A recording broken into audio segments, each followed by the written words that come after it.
It's El Blanco the graboid, was a holly jolly worm, and he swam through dirt in a place of hurt while he tried to kill Bert Gummer.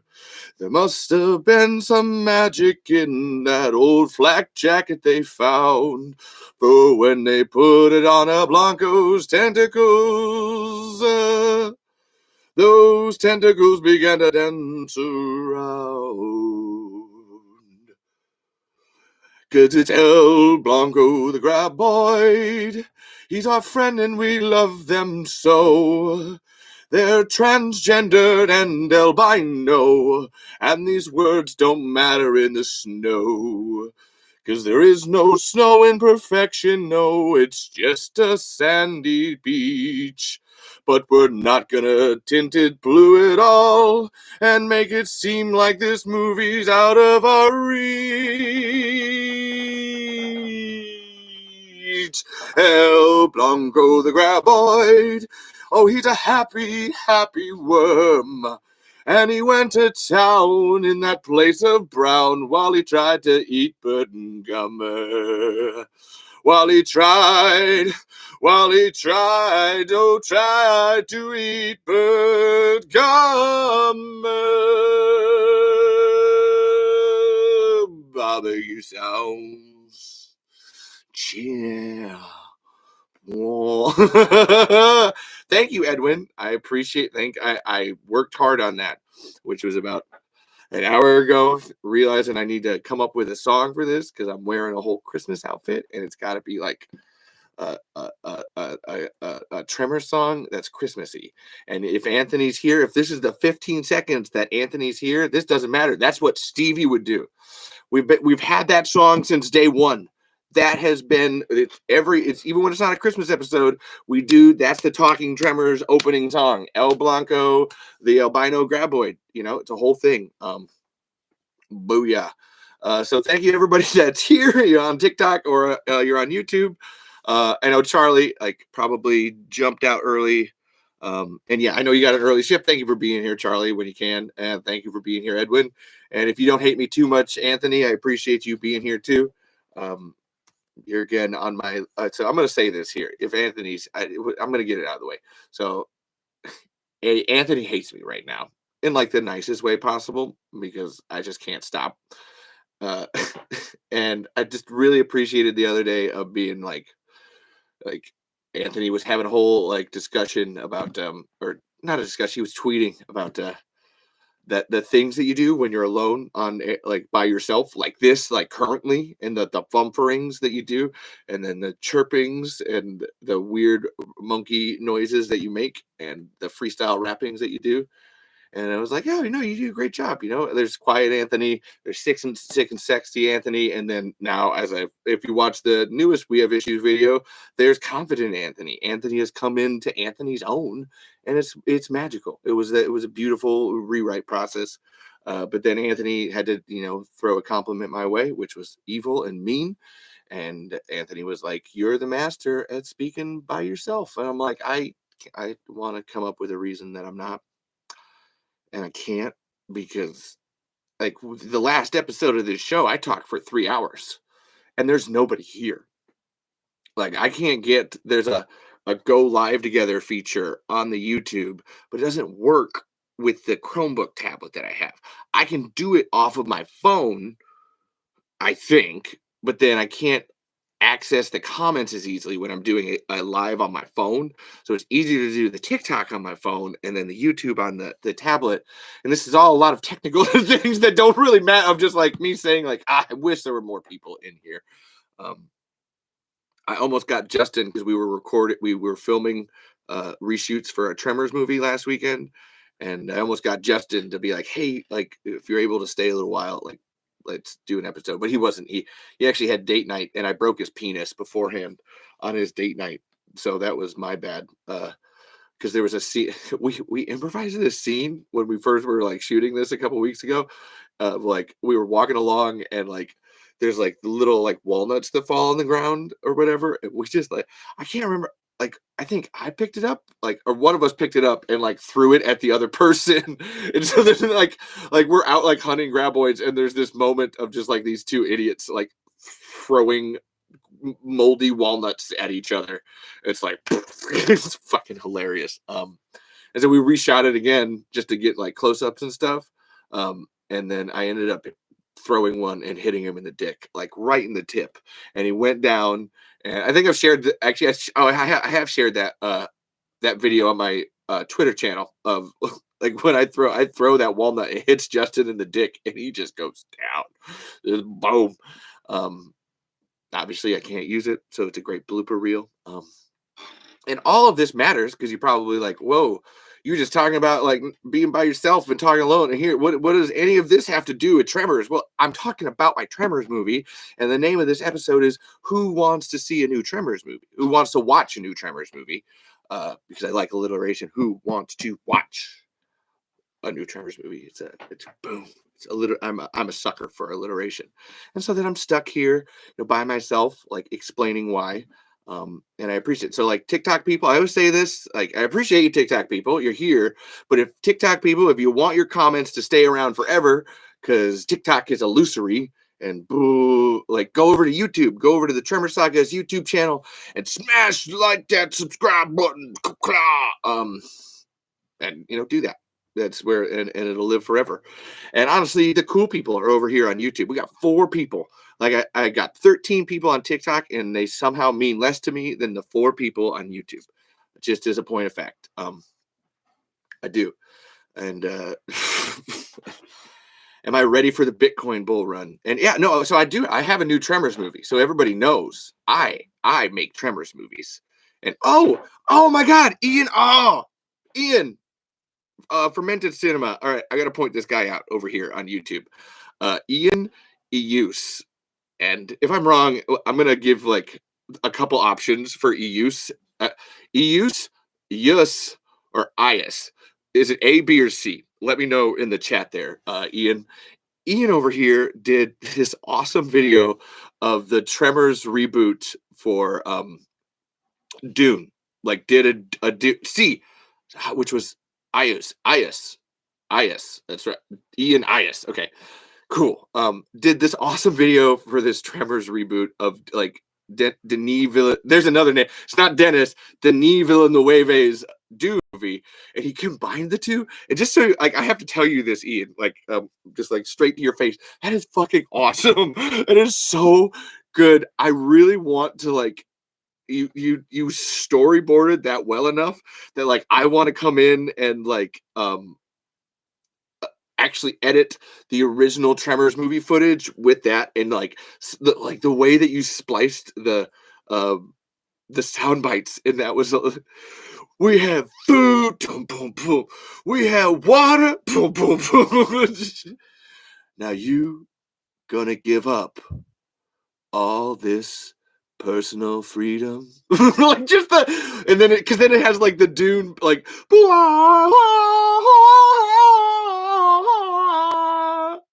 you gonna be sorry you don't give it a name. It's just like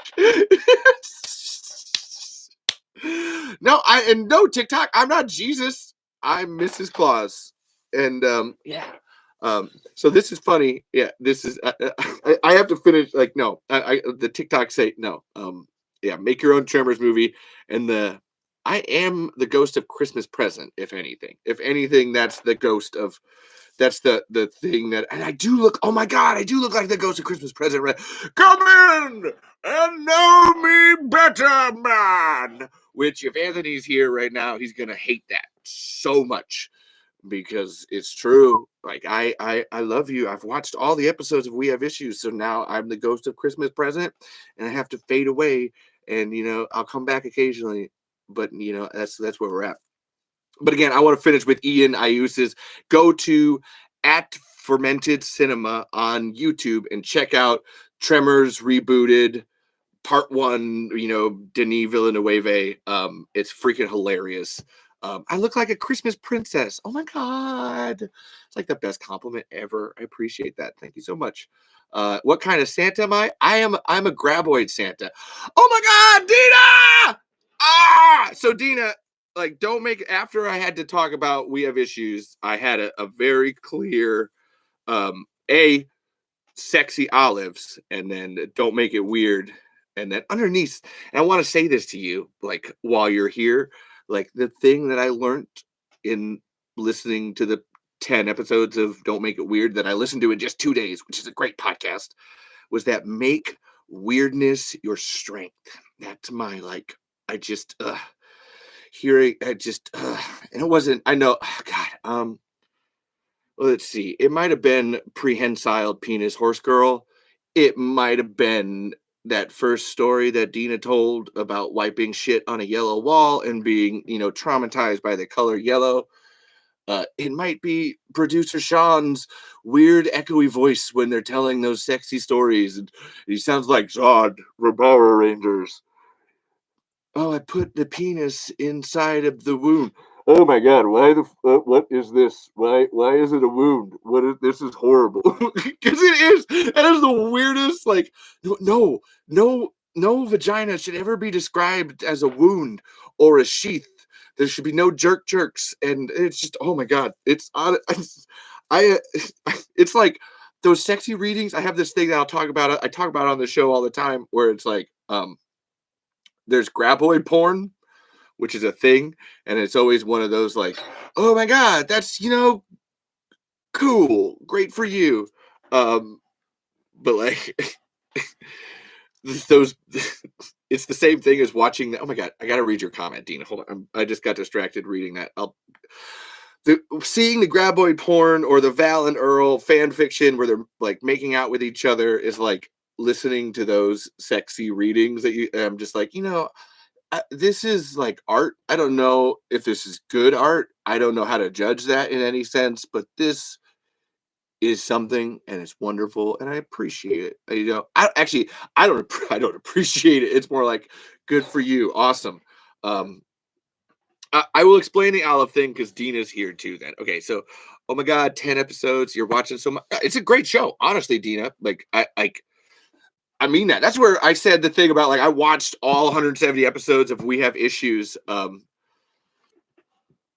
because it's when it's something's that good, I really don't mind. It's just like, oh my God, no, I will like I wish there was more hours in the day. I can only really listen to podcasts while I'm at work, like because that's just where like I like to come home and watch my TV shows. Honestly, right now it's The Office or Doctor Who on a repeat. That's what we've got going. But I like listening to podcasts at work because it's good to like just zone into other people and like enjoy their time and their company and hearing good stories and like moving on. And like I said, I listened to all 170 episodes of We Have Issues because Anthony and Steven are to die for.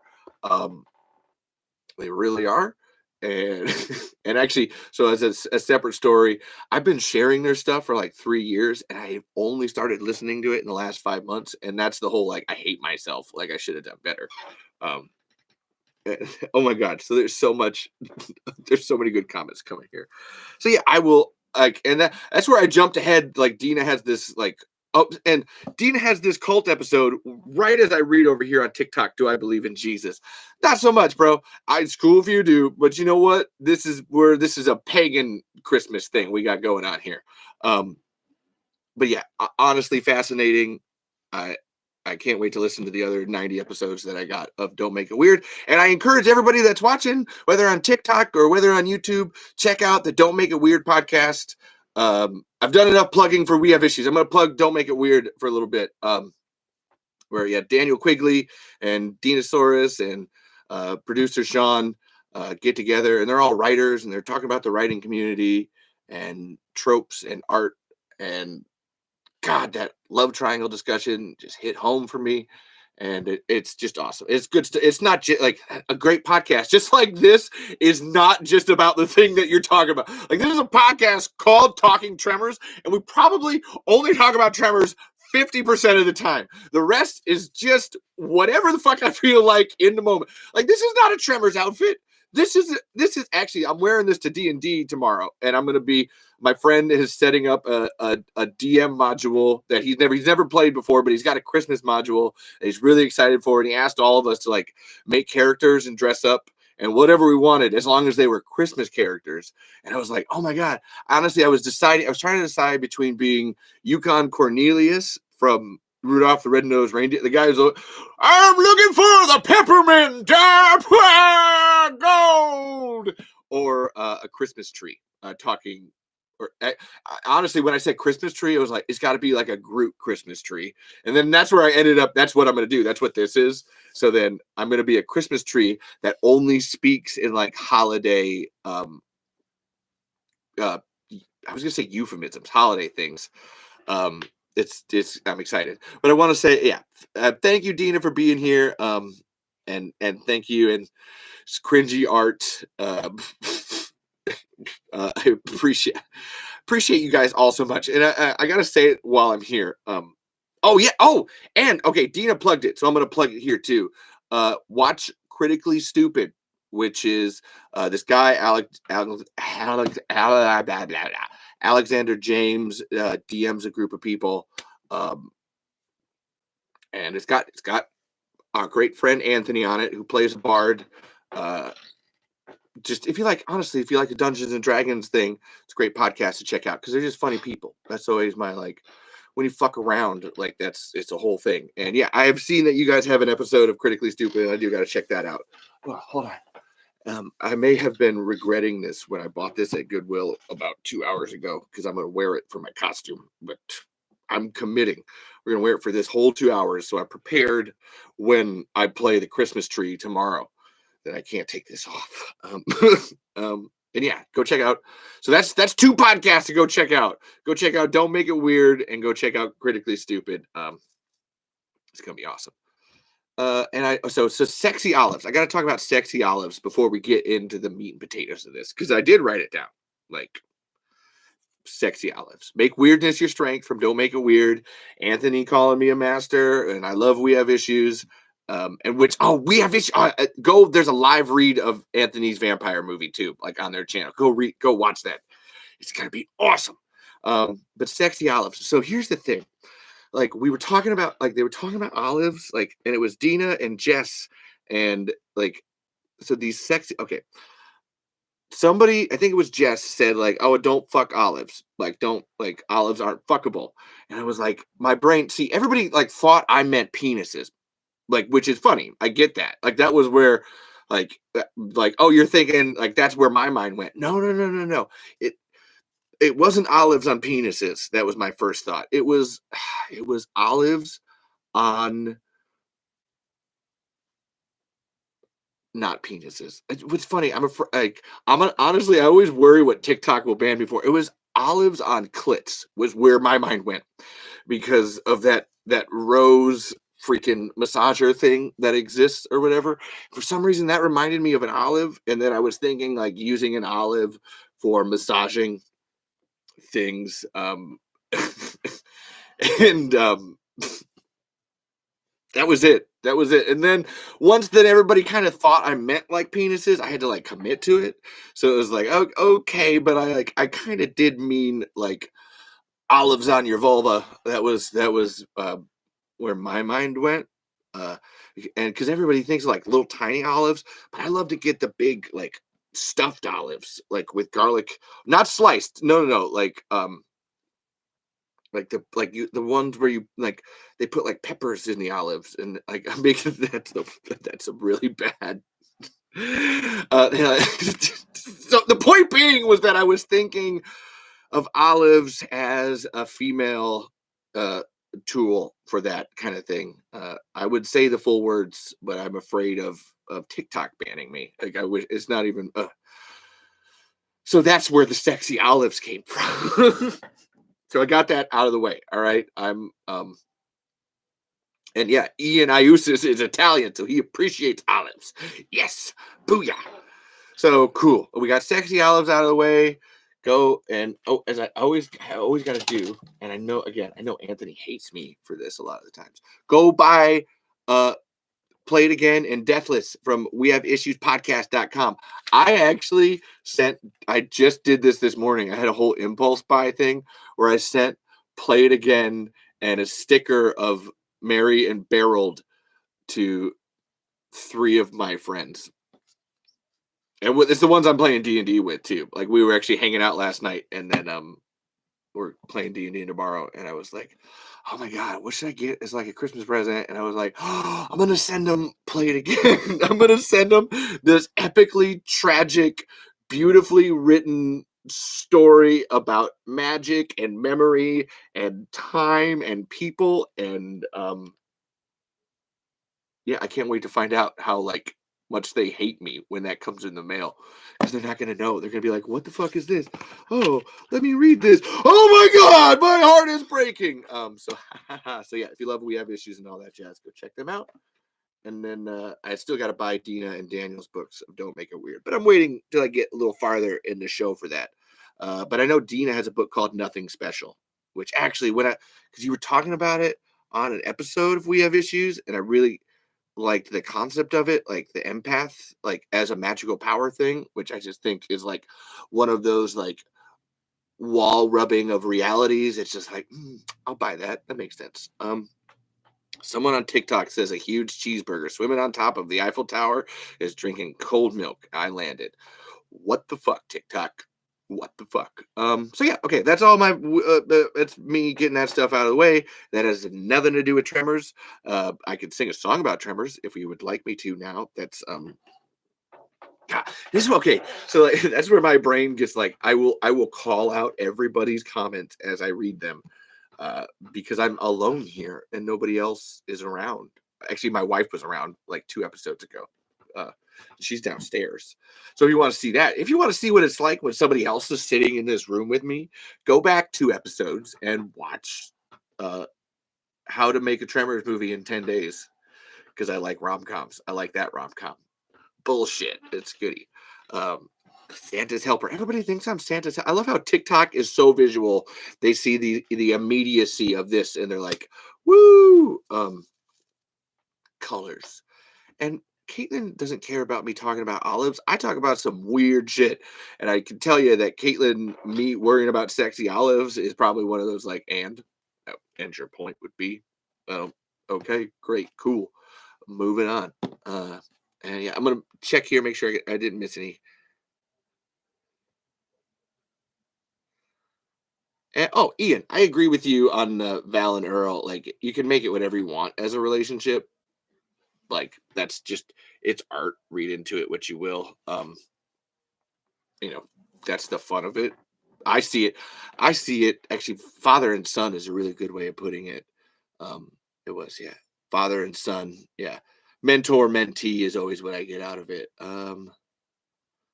Or best friends. Tremors, the movie with sandworms. Yes, TikTok person. Tremors, the movie with sandworms. Hell, Dina's over here, and Dina's never seen fucking Tremors movie, and she doesn't even have to ask that. She's smart enough to know that.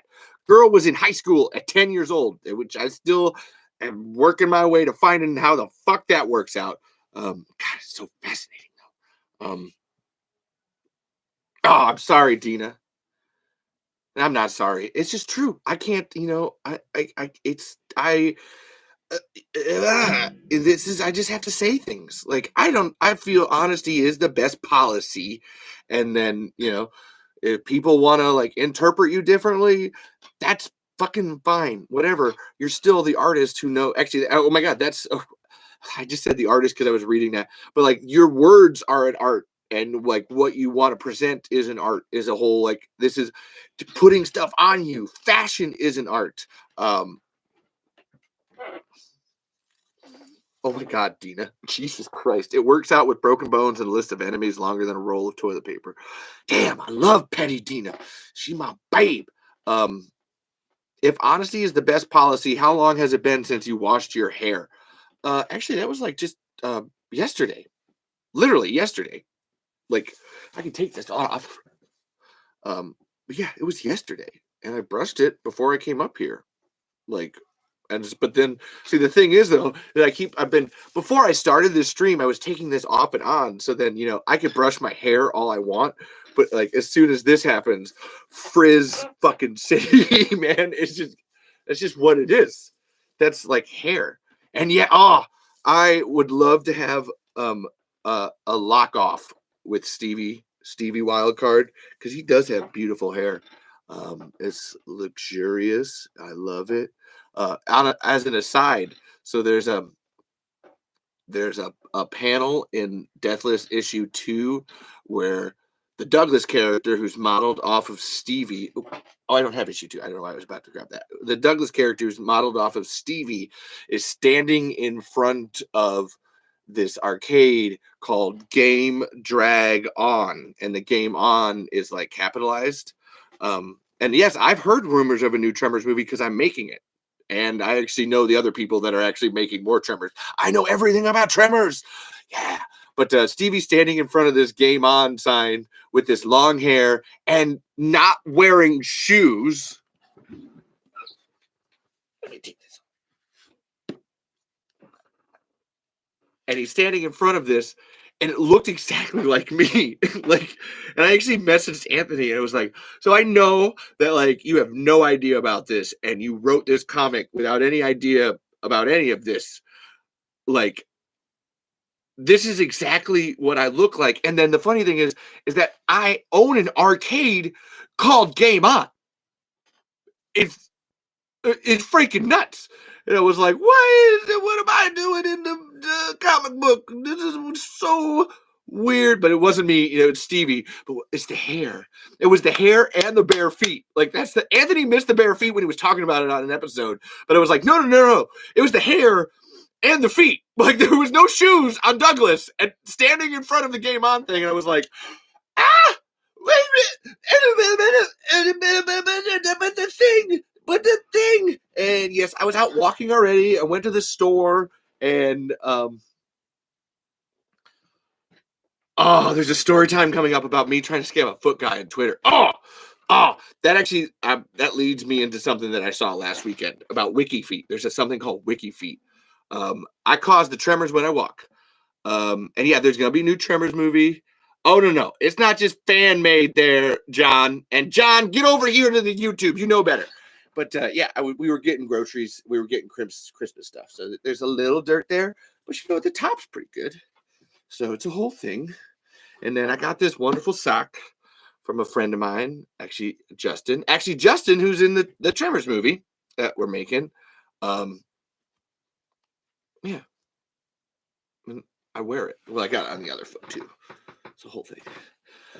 Because yeah, I don't wear shoes outside, but I wear socks inside. Because while I'm sitting here, things get cold. I get a little chilly. I will talk about the new and and I will dude. So TikTok person over here is getting upset, bro. Stop talking about feet and talk about the new Tremors movie, and then add it up, or at least talk as much as you can. The last episode of this show went for 3 hours. I will get to it. I will get to everything that people want me to get to. It's a thing. And yes, somebody asked to explain my ceiling. So on YouTube and on TikTok. So there was a time when this was all bare and it was all crappy and stuff. And it's pink. It's just this weird salmony pink. And I was like, I don't really like that. I don't want to see it anymore. But I don't want to paint it because it's a whole thing to paint ceilings, and that's my job. And no, Dina, you not having seen it, you don't have to see any episodes to know what's going on here. This is a whole every live episode of this is just some weird shit that we get into, and I like to have fun. And so this ceiling up here is that I was like, oh, you know what? I got this box of markers. So I was like, all right, I'm gonna have my friends whenever you come over to my house, go up and draw on the ceiling, and just whatever you want. You can write on the ceiling, you can draw on the ceiling, you can make whatever you want to do on the ceiling. And hold on, I need to block this person over here because they're making too many comments. They're trying to be an asshole. And I was like, yeah, just go to town. My only rule is that no one's allowed to draw over anybody. You can incorporate somebody else's design, and you can go around it or make it look like you go through it, but you can't actually draw over anybody's art because that's cruel. I don't know, that's my respect the art. So then there's a whole bunch of stuff on here, and I like all these posters. Obviously, it looks like I was a person who went to Spencer's a lot as as I was gonna say, as a kid, as an adult, and as a kid. Um, it's funny. There's this Beatles one back here. The Beatles are like mid for me, but I love this. Like, so there's this concept of like a point all the way. It's on TikTok and Twitter. Okay, where like so the Beatles are causing the nuclear explosion. That's the metaphor of that back there. I don't know. It does it have to make perfect sense? No, because it's my room. Come here and tear it down. How about that? So yeah, Dina, TikTok people, if you've never been on this show before, you're wondering what the fuck's going on. This is what's going on, and we'll talk about new Tremors movie in a minute. I do have to say, okay, so we were talking about feet, and I saw this awesome comic last weekend named Rena Calm, and she was fucking amazing. Like, oh my god, yes, God, she tore the house down. She did like this hour-long set, and there was a lot of puns in it. There, there was a lot of sex jokes. There was a lot of drug talk, and she ended up having this thing where, like, my dad, if you've ever seen my dad, which he'll be in the new Tremors movie, he's got this great big bushy beard and these like '70s glasses, and he's a bigger guy, and he wasn't heckling her. He was like laughing like really loudly. And she's like, oh my God, there's like Acid Santa back there. Oh my God, it's Acid Santa. No, don't leave, Acid Santa. I believe in you. And it was adorable because she couldn't be more right. My dad has done so much LSD. And if you want to be in the new Tremors movie, you got to come to Iowa. That's my only, or you fly me out to wherever you live and I will film a Tremors movie for you. I will do it. I've had conversations with people about this already. I will write the script and everything. And anyway, Rena Calm was just awesome. Go check her out anywhere. But she had this whole bit about feet. Like her feet are on Wiki Feet, and that's her like claim to celebrity. Is she's actually like been there. Like, oh, they're on there to the point where. So then I got her book because it's a pun book. It's a great bathroom. Once Upon a Time, great bathroom book. And then the actual like her business cards have a QR code that when you scan it goes directly to her wiki feed with the pictures of her. She didn't put those pictures on there. Somebody else did. And I find that awesome. And I love the way she like leaned into it. And she was fucking hilarious. And I have to say, I don't see many female comics. And for that to just like girl slayed. She had all of us in that room in the ball of her hand. And she did great crowd work too, man, where you're just like, God damn. Oh, I love it so much. I appreciate it. But yeah, wiki feet to bring the feedback around. And then this B Red Doggo 7, like I want to be in a full-length Tremors movie more than anything. Come to Iowa. I am making a full-length Tremors movie to the point where so this is my little baby grab. Oh, all right. TikTok just, yep.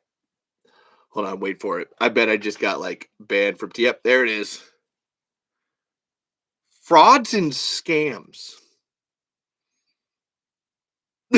Okay, just so everybody on YouTube knows this is a fun, like, wait, what? That happens sometimes? Where like, Jesus Christ. Oh, BC Canada. Okay. So there's this thing that happens on TikTok where like they will like violate for it makes no sense sometimes. I actually one a couple weeks ago I got one where like these guys in the comments were being incredibly transphobic to me.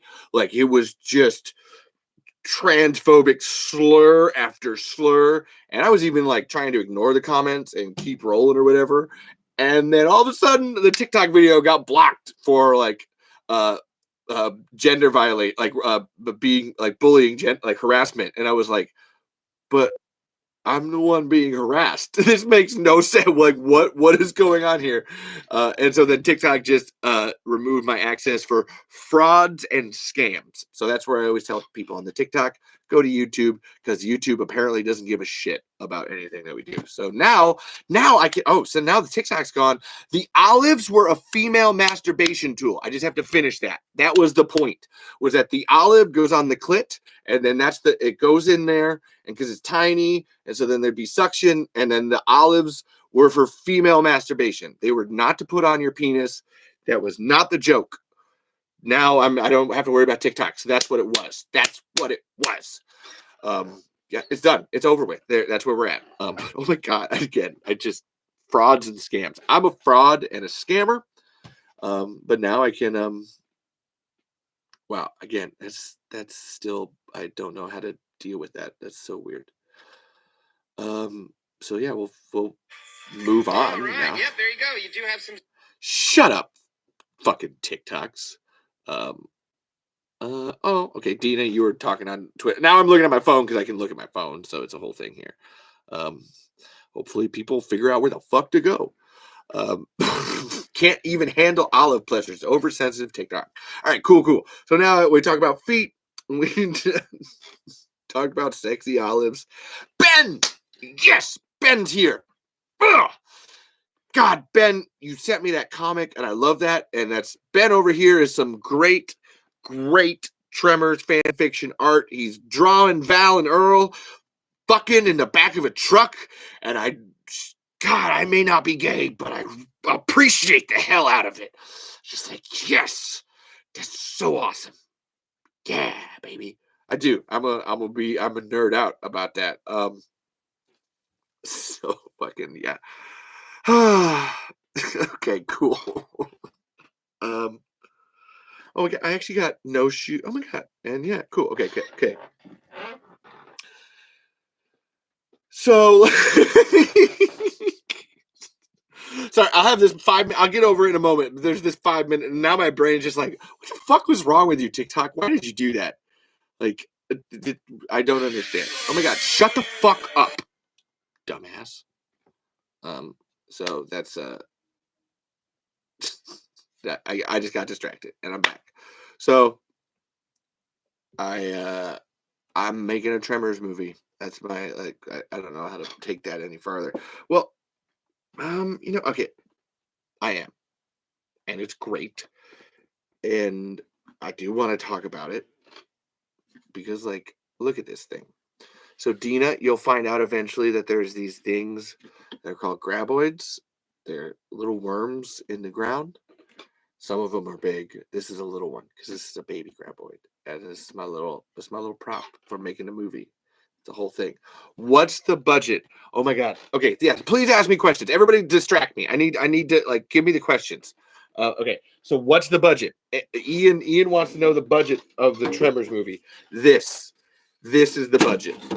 This right here is the fucking budget. I don't even. So I would say, okay, it's the budget is I spent maybe like $5 for I had to get 2-liter bottles to make this. And the reason I did 2 was I didn't know if I would fuck it up, so I needed to have an extra one. And I did fuck it up, so that I spray painted this one instead. But I needed 2-liter bottles, so I spent $5 to buy the 2-liter bottles. So $5, I would say, for the whole movie.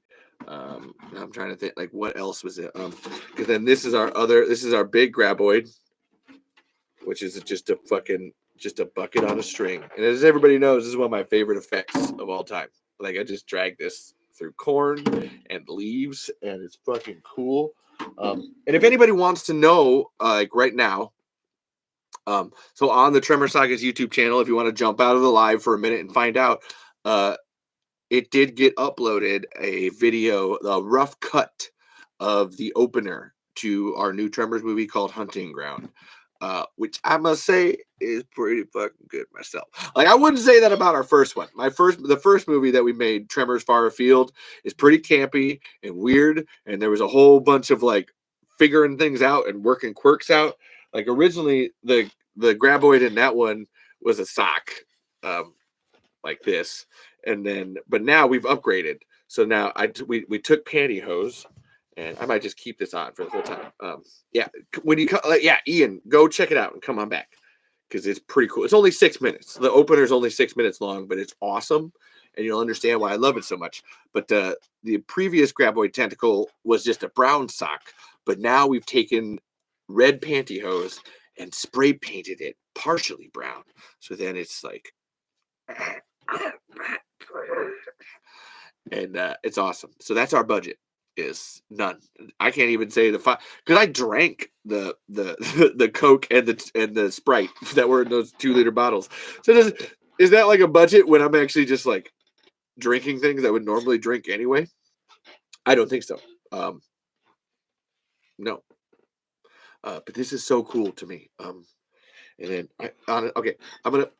Should I put my sock back on, or do you just want to know that there's one with a like foot, and then there's one with a sock?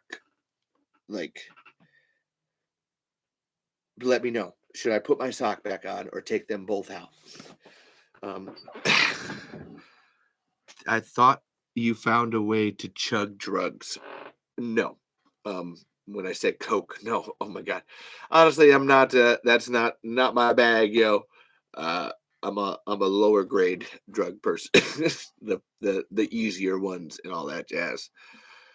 Obviously, because look at this outfit. It's very like mushroom pagan holiday thing here. But yeah, thanks for being here, Dina. Again, we'll be here at least 2 hours for sure. Honestly, I just jumped ahead in my list of things. I really want to talk about the IT Crowd remake that happened in America, and I have this whole. Oh, is my audio cutting out? Let me know, people in the chat, if my audio is cutting out. Because I don't know for sure. I have no idea what's happening because I'm not you. But I want to talk about, and then I actually have a Doctor Who and Tremors thing. I have a side by side that I want to talk about there. The horrific podcast, and then I have this idea for a Val and Bert phone call that I'm talking to Michael Gross about, and then I want to hear your guys' Tremors ideas. I got to tell you about Don Michael Paul and Octavio and Zoran's text to me. It's amazing. But yeah, so I'm making a Tremors movie, so we'll come back to that. I want to like cycle back around to other things first, because we all know I'm making a Tremors movie, and it's awesome. It's great. It's dope. At least I think so. I hope so. I know the beginning is. Okay, cool. My audio is back. Whew. I'm good.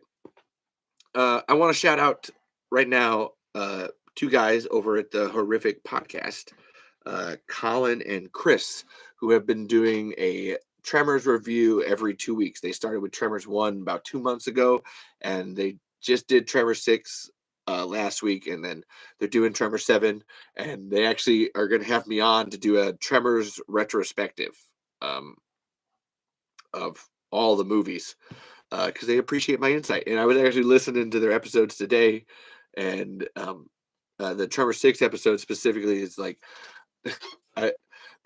Colin starts talking about how like, oh yeah, like we like Tremors, we're simple fans just coming in and checking this out or whatever. But if you want to hear someone like love Tremors, go listen to Levi on the Talking Tremors podcast. Just like do a live and just talk the shit about Tremors for just like ever. And it's just amazing. And I love it. I was like, whoa, hey, oh my God, cool. Thank you so much. Yes. Oh, yes. That's what we do here. Like it is Tremors, but like this is a fan thing. This is a people who make things podcast in my mind. Oh, sorry, I had to check something there. And I just like nerding out with all of you. Actually, Colin said this great thing so in Tremors 6, when Val like calls Bert, and Bert's like, oh yeah, no, I'll go because like she said the nerd words, and Colin was like, it's one of those things where like when the nerd says the nerd words to the other nerds, the nerds just like, let's go. Like it doesn't matter. Someone said graboids to Bert, and he was like, yep, fucking you said the key word. Let's go. That's all I needed to hear. Boom. And it's awesome. And I love nerding out with people. And I hope that everybody who has left this right now went and watched the opener, and they didn't just leave me because I'm boring. We went from like 7 people to 1 person in the chat. And because of that, I will put this sock on. You've all convinced me. But yeah, when you nerd out about stuff, it's infectious. It brings other people around. If Alicia was in here right now, I love Alicia Pearson. one of my favorite fan fiction authors for Tremors. If Alicia was here right now, I'll say it anyway, where it's like she's the one that taught me when it comes to this show that it doesn't matter what I say because I have such a clear passion for it that we just go for it. And we just have fun time here. And this is weird. And my head is super duper itchy. But I don't care. Like, I am committing to this. This is a thing. We are doing all of this. Yeah. And yeah, so I got to listen to, I was actually listening to their Tremors 5 episode today, and it was actually really sad. And I'm not going to, please don't spoil anything in the chat because I'm pretty sure Colin might be here. I'm not sure. He hasn't spoken up yet, but I'm pretty sure he'll watch it because I told him I was going to talk about him. I was so sad. They're talking about Tremor 6, and they're like, they can tell the decline that started happening. And like, they were so, like, their other episodes, they're much more upbeat, but then this Tremor 6 one, they're just like, I I don't understand, like, what's going on here. Like, this is all a bunch of bullshit. It's like, what is this? Like, how can we have 4 to 5 great movies, and this all of a sudden there's this drop off? Like, what happened here? And Colin, please forgive me on that accent. I like Scottish accents. It's one of my favorites. I do Jonathan Melville's accent all the time. The guy who wrote the Tremors guide, because John's got a lot of a bigger thing back here. It's in the throat, in here, and a lot of, like, because he'll do the same thing too, because he likes to talk about Doctor Who and Tremors. And whoa, Daniel Quigley's here, my wonderful golden retriever of a writer man. Oh, boom. Oh my God. Yes, cool. So we had Dina here earlier, and then there's Dan. I love Dan and the Susans. Holy shit, we just jumped up to 6 feet. Where the fuck is everybody coming from? Did you hear about how much I love Tremors? Is it news team assemble? Ba-dum, ba-dum, ba-da, Tremors assemble. And Dan, while you're here, so okay, I was listening like to your We Have Issues episode where you were talking about Jar Jar, and like I know that there's that whole, like, I think it's you and producer Sean having like a back and forth debate about it or whatever. But look, I'm not going to be like a Jar Jar apologist, but I've never understood the hate for Jar Jar Binks. All right, yeah, sure. Would I have loved like Darth Jar Jar to be a thing? Of course, because that sounded awesome. But like, also, it's like, I don't know. Misa just here in a Star Wars movie. Did you know that Jar Jar in a Tremors movie too? I said like the bigger worm, man. Like, I don't know. It's fun. I'm into it. Oh my God. I love how my regular voice actually almost sounded like Jar Jar for a second. Ew, hey, that's a Burger man. He a Kusa. He's a big Jedi dude. Burt Gummer would be an awesome Jedi, as a point of fact there. But I just want you to know that I agree that like the Jar Jar hate is like the stupidest thing in the world. And like, there's bigger things to hate than that. That was my point on oh, Dan's a massive fan of Ahmed Best. Sean got him to do a cameo for my birthday a year or so back. That's, oh my God. And then, oh my God, Ian's maybe the graboids' tongues should be mini Jar Jars. That was oh my, okay, hold on. So like it's the graboid, and then like, so then the tongues are mini. Oh, okay. I got this now. Oh, hold on. What am I'm panicking. What? No. Oh, I know. I got this. This is prop time. Prop time in the city. Oh, with the things. Okay, because we got 2 of them here. All right. Here we're ready. Everybody, we're gonna try this. Prop comedy. Hey, sir. You, sir. Yes, sir. What's up, sir? You know, we should go and eat at a burger, man. Ooh, he be a tasty. You know, I was a think.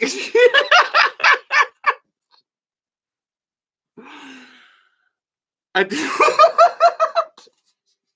I got it.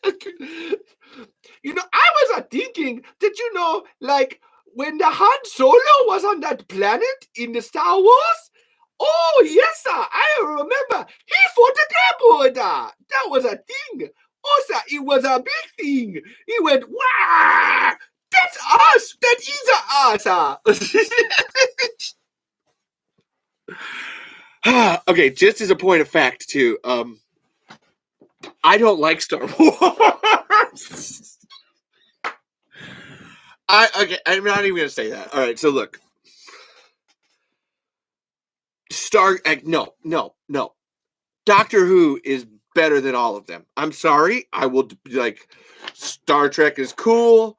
Star Wars is all right. Stargate is better than both of them. But then up here is Doctor Who, and I'm just like, I don't care. You're just not. You're just not competing.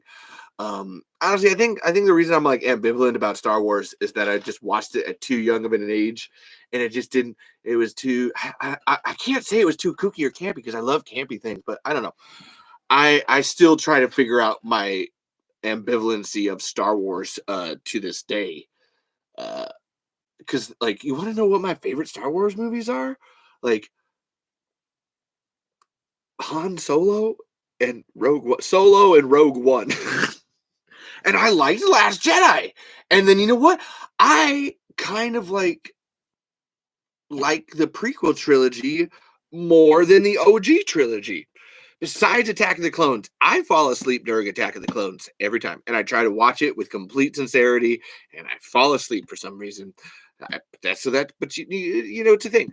I actually haven't watched The Rise of Skywalker because I hear it's terrible, and I'm good on that. I've watched Tremors Shrieker Island. I know how to ruin a franchise, and I just, I don't need to see it again. So yeah, Star Wars is okay, but I have to, for Daniel's sake here, be like, Jar Jar gets too much hate. Jar Jar did nothing wrong. That's my. Oh, hold on. Actually, I need to do one thing. I have to. Oh my god, I just realized. Hold on. I need to like. Oh my god, I need to. Yeah. Is Caitlin sending videos of the? Oh my god, she is. Damn it, Caitlin. So you're in the chat and you're sending. Okay, I'm just going to do this then, Caitlin. Because I thought she was. I just got a message in my group chat of Caitlin sending a video of this podcast to I knew you were here, Anthony. You bastard. Trying to hide back there. Yeah, Jar Jar did nothing wrong. While Anthony's here too, I just got to say this. I'm going to do this. I'm going to do this for him as my making up for doing too many notes on his rewrite video. Oogie Boogie did nothing wrong. Nothing. Okay, bro. And good night, Ian. Have a good night. Oh my god, you're in Japan. That's awesome. Thanks for being here, bro. And again, watch Ian Ayus's Tremors reboot, part 1 by Denis Villeneuve. Fucking hilarious. Okay. No, all right, Edwin. I saw you arguing with Anthony on this. I'm gonna do, and this is the costume for it. And yeah, come back later. Everybody enjoy this. These are always fun to watch later on too. Oogie Boogie did nothing wrong. Okay, look, Jack knew what Lock, Shock, and Barrel were gonna do. When they he sent them out to go get that fucking Easter bunny. Might have died if they hadn't actually oh, did we get the right one? If they had just taken him to Oogie Boogie and hadn't that fucking Easter bunny would have been dead, because Easter bunny's got no magical powers. All right, so the fact that Jack was I want you to go and steal Santa Claus. And then, but don't take him to Oogie Boogie. He's your boss. I know that I'm the mayor king of Halloween Town here. Yeah. Oh, Ben's right. You can't punish the shark for sharking. No, he didn't hold Santa captive. Jack did. Santa was in a fucking black bag the last time Jack saw him. I'm getting you ever seen that video where that guy is talking about Glinda the Good? She fucking came down in a bubble, dude. She's a good witch. What are you talking about? God! This is a running joke for Caitlin and I all the time. She came down in a bubble! Come on! Santa was in a black trash bag. A fucking black trash bag. You know what happens to people in black trash bags? They die. Thank you, Caitlin, for your laughter, because this is so true.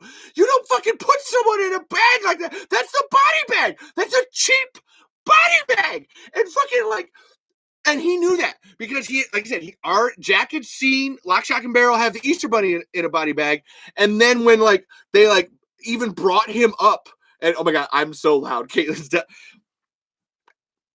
Jack didn't hold no. Look, Oogie, no. Jack had Lock, Shock, and Barrel hold him captive. It was all Jack. Jack is king of Halloween Town. They were following the king's orders. All right. He saw him because I haven't watched Nightmare. I was gonna say Nightmare on Elm Street, Nightmare Before Christmas in a while, but I'm pretty sure they even opened the bag, like to see Santa, because he has candy on his beard and stuff. So Jack gets oh, okay, I know that's Santa, that's the one, but hey, don't take him back, don't take him to Boogie, because they knew he was gonna do it. He knew, and he still let it happen. Jack was like, plausible deniability here. Don't take him to Oogie Boogie. I'm going to go replace Santa Claus, but don't take him to that evil monster thing that's going to eat him because it's bad. Don't do that, guys. No. No, Jack, Santa doesn't need to understand Christmas. Oh my God. Santa is Christmas.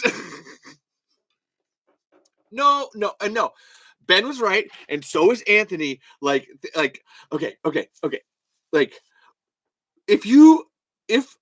And on this point, Edwin, you were so pissed about that Twitter thread earlier where that girl had the cat that ate the hamster, and then she was blaming the cat for being not a vegan. It's a vegan cat.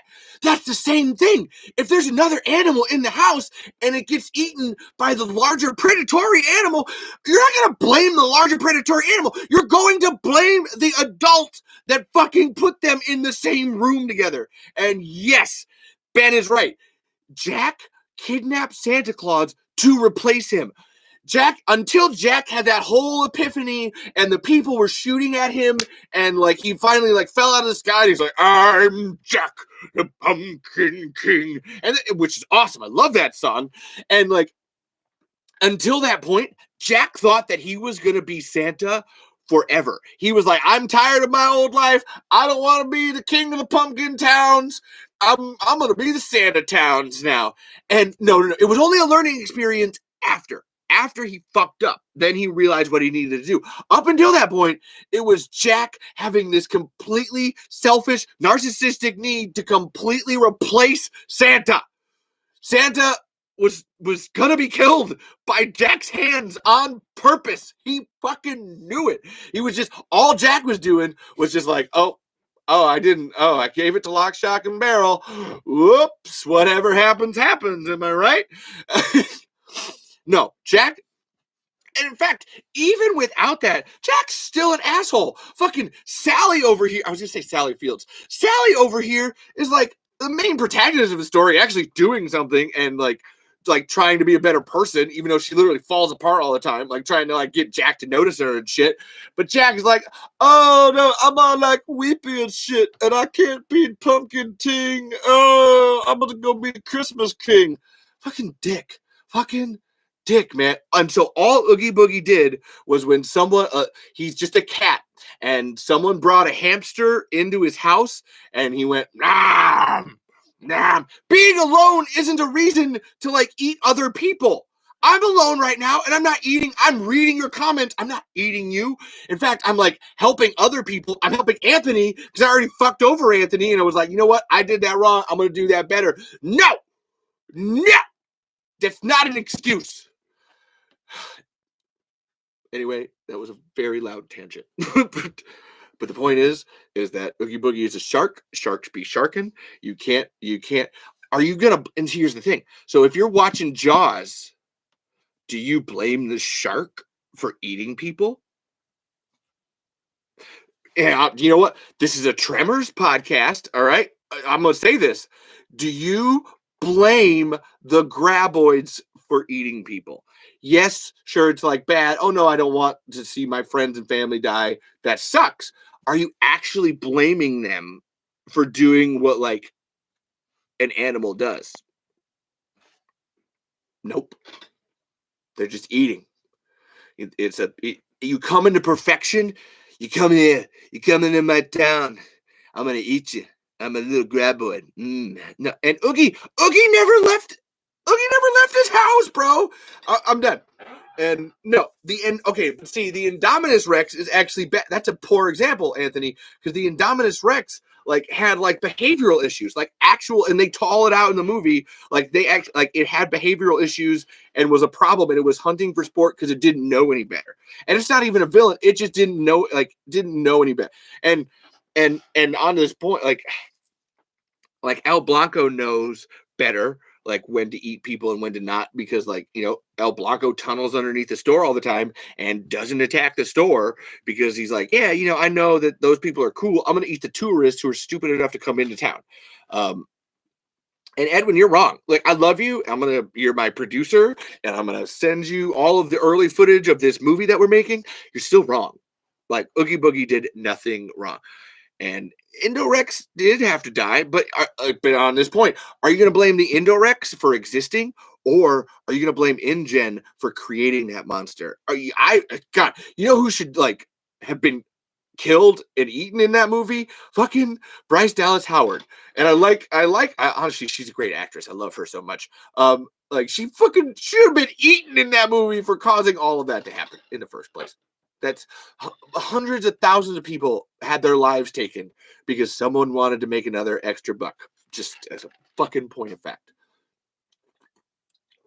Wow. I hope Anthony was here for that and appreciated that. And on my rewrite note about the human leg thing, I have to say this for everybody, so that way I'm held accountable for this. I didn't realize it because it was so early in the morning. What I was trying to say with the human leg thing and then the wine, I thought you could do like a Lost Boys reference because they have the like, oh, the wine, drink some wine. And I thought that would work as like, oh, he's like connecting dots of like, oh, is that blood? Oh, it's not. And then you ramp it up from there. Because I got what you were trying to go for, where it's like, oh no, that Anthony is like so paranoid that he's like making things like appear in his head. It's his unreliable third person narrative. I just thought there could be, a ramp of that just a little bit. Like that first one was just a little too hard. And I thought actually, like I said, the wine, the deep red wine thing is such a cool, like, oh, that's, I like that. Honestly, they do it in Doctor Who, or the Madame Vastra is like pouring. She's like, there are two liquids on your planet that have the consistency of red wine. This is not one of them. And just like, oh, she's drinking people. That's weird. She's drinking blood and she's a lesbian. Put all that into there. That's I don't care because TikTok's not around anymore, so I can say that stuff. So I'm sorry, Anthony, if you listen to this back. I was trying to make a Lost Boys reference and I fucked it up because it was too early in the morning. So that's my bad. And now everybody go listen to We Have Issues. That's it. Go listen. Go watch the live read of the vampire movie. And actually, I have this note, Anthony. I want to see your Tremors movie so bad. All right, because I know it would be funny and weird and different. And if you hate those sequels so much, I want to see like what you can make out of it. That's actually, and that's I'm talking about Anthony's Tremors movie. But I want everybody in the chat. If you're in the chat, there's 6 people in the chat right now. One of the things I want all of you to say and talk about is I want your Tremors movies ideas. I am super duper excited for it because I want everybody to make Tremors movies. Like I'm making one, and that's cool. That's awesome. Thanks. I'm pretty cool. I'm great at it. Very pompous. I'm not great at it. I'm all right at it. And the guy Edwin, the guy I could be arguing with could be called Edwin. I'm just self-inserting myself now. I'm making my own movie and I need to put myself in Levi's movie. Okay, I should spoil the plot of mine. Oh yeah, and just tell that, yeah, please do. And I'll read it out loud. No, Edwin, if you feel comfortable, I will read the plot of your Tremors movie out loud right now. That was why I was so glad that Ian was here. And Ian was here with the because he did the Tremors Dune rebooted thing, and he's gonna keep going. I like that. It's a different thing. I love that Ben's here, and like Ben Schwartz do it, like, and he's got his alt fiction of where Val and Earl end up. And honestly, on the note of Ben's, so I've been sending that opener to like people that I know that might like it. And one of my best friends, Ben McClintock, um, like finally watched it, and so then we like started having a conversation about it. And Ben freaking like Ben, he was like, "Oh man, what if there was like a bone tomahawk thing where like a graboid gets someone like on each side and like pulls them apart?" I was like, "Oh my god, that's awesome!" And then he was like, "Yeah, okay. What if it's like a farmer in a field like plowing, and then like it like they split him on the plow?" And it was like, I fucking love this. You just wrote the opener to the fourth movie that I'm going to make, because I have a third one that's already in my head and I'm working on for this one after this one. But then I want to do the prequel because Tremors 4 is my favorite Tremors movie. And then Ben was like, "Yeah, okay, so like, what if it's like this? You have like an old Indian shaman like that's like telling stories about graboid lore, and then there's like the caves in the Appalachians, and it's that's how they travel and hide around." And I was like, "All right, look, Ben, you actually just hit two plot points of that movie that I was already going to do, which is because I love Dacopa in Tremors 4 doing the thing about the my ancestors speak of spirit beasts that come from these mountains, blind to all and killing." And I will read your pitch in a minute here, Edwin. I want to finish this first. So keep going. Um, and I love that where it's like, oh, graboids have been around for millions of years. Why don't we know more about them? Well, let's explore that. And like, I always love the who gets ignored when it comes to those kinds of things. So that Appalachians to the Scottish Highlands are the same mountains. They're actually like the same mountain range that got split from time. And I think it would be so cool to like have a thing where like the Scottish like Highlands like graboids are like the same as those in like Pennsylvania and Tennessee. And that's where like we get like British graboid movie, like, which would be awesome and cool. And if I can get all my friends to do really bad Scottish accents, we can pretend like that's what's happening there and have a back and forth going on. And yeah, Ben nailed it. And I was like, "Ah, oh, cool. Okay, so that means it's a good idea, and we're gonna do that, and I appreciate it." Booyah. And Ben was like, "Oh yeah, what if it's like, I am you and you are me and we are all together?" And I was like, "Or like, what if it's just like we've watched the same movies and TV shows and we share pop cultural visual knowledge and we're just following the path that other people laid out before us and just keep going." So that's Tremors 1500s pitch. All right, Edwin, I'm going to read yours. Edwin banks a man on a water tower while heading to a hunting spot. He climbs up the tower, leaving his stuff behind. The man is extremely dehydrated and he only has three words: don't trust ground. Deaf mute goes to the grounds, looks at his buds' text messages. While he's turned around, his bike sinks into the ground. He doesn't notice this until the tentacles sneak out of the ground. He runs up to the ladder and tries to shoot at it with his rifle, but the tentacle grabs it and sucks it under. And that's the opening, if oversimplified. But that's good, Edwin. I like that. Honestly, the deaf mute thing is that's a concept I've always wanted to play with Tremors, because like with graboids you have to be quiet, so having someone who's like deaf or mute or something like that like adds another level of like, oh, can they even hear it? Do they even know what they're supposed to do? um I love that. Just like I've always wanted to do something with someone with Parkinson's dealing with graboids.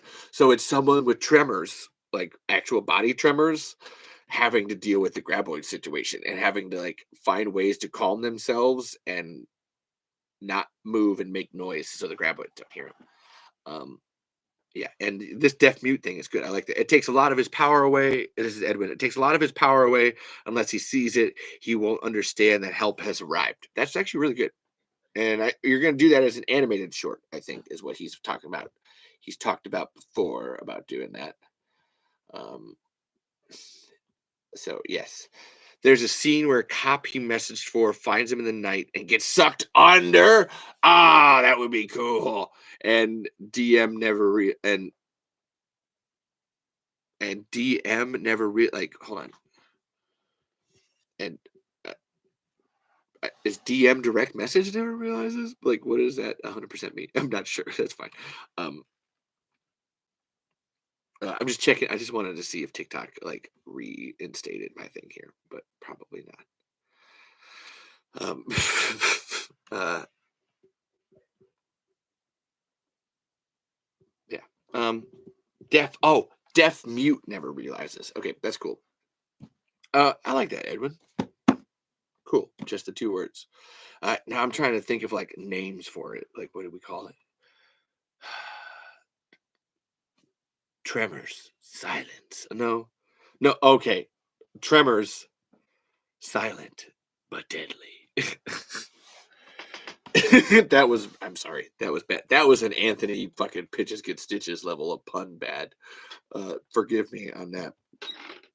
So yeah, that's I like everybody more Tremors movies, the better. I always talk about this all the time where I don't care who you are. If you love Tremors enough that you're making a Tremors movie, that's a great Tremors movie. It doesn't matter. I don't really care. It can be the it's I'm being hyperbolic by saying like it can be the shittiest movie ever. I don't care. It's fantastic to me. You made a Tremors movie, keep it up. Keep it going. Um, unless you're Don Michael Paul, at which point direct a Tremors movie, get someone else to write it. Like that's I love you, bud. You need better writers to help you out there. And okay, to to this point, then I gotta brag about this because this is so awesome to me. Um, I texted Don Michael Paul and was like, "Hey, we did an opener to our Tremors movie. Want to watch it?" He's like, "Yeah, oh yeah, I'd love to watch it." And he's like, "Oh, I actually loved it. I love that you're carrying on the legacy of Tremors. It deserves you." And I was like, "Fuck me, okay, man. Oh, you're too kind, man. I appreciate you. Got to get you on this show too and have a whole thing about that because that like thanks, Don. And then I was like tweeting and I had Zoran around and because I was wearing Zoran's social mediascus shirt at the beginning of the Tremors movie. Um, and I was like, "Oh yeah, I love you," and I because then it was that shirt, and then I wear the Ostrich Colony Comics T-shirt from We Have Issues. And I was like, "I love these guys." You know, if like most of my all of you, my Tremors friends don't live anywhere near me at all, so I can't get you here, and I can't get to you. But I like to try to incorporate you however I can, um, and that was my way of incorporating them. And Zoran just said that like Levi, you are too kind. Don't ever change. And I was just like, oh no, actually, no, no. Levi, you are one of a kind. Don't ever change. And I was just like, God damn it, Zoran. All right, so that's two for two of just being like, what are you doing? This is amazing. And I'm like, I don't take compliments well. Thanks. I really appreciate this. And I'm going to hold it to myself of just like, yeah, that means a lot. Thank you. Um, and so then that's two. And then Octavia Lopez San Juan, who I've had on this show before, who's writing the second Tremors book. Like this is the first one by Jonathan Melville. Octavia is writing a book from the perspective of Michael Gross, and it goes all the way up till Tremors 7. And he's a Spanish dude. And I had him on this show, and we had a fun time just like nerding out. And he was like, "Hey," he asked me like a couple days ago, like, "Hey, I have some questions about the book. So if I like message you, will you be able to like answer the questions?" And I was like, "Oh yeah, like, but I have a whole Talking Tremors podcast. I should be able to answer questions about Tremors, right?" Um, and uh, he ended up messaging me one. Was about like, what are the how many drafts are there in Tremors 5, and uh, like are there more drafts or like what how many like specifically versions of Tremors 5 are there? I was like, well, I know there's only two. There's the one they wrote and they did like 7 to 8 drafts, the Stampede Entertainment one. And that's, that was over the 10-year period. And it's like, but my information comes from this article written by another film nerd for what was Graffiti with Punctuation, is now One Heat Minute Productions news article, and it's called Graboids Down Under. The whole story about the Tremors 5 that was originally supposed to happen with Burt Gummer going to Australia. It was written by Stampede Entertainment and all that. And I was like, oh yeah, no, here's this article where I learned that from. And this is another thing that I did. And I was just laughing. I was like, yeah. And I actually helped get this article written because I got the guy who wrote the article, and I got him like hooked up with Steve. So then like they could, talk about it and get it done. And that's where we actually got our the only synopsis and draft of Tremors 5 out there that we can actually read.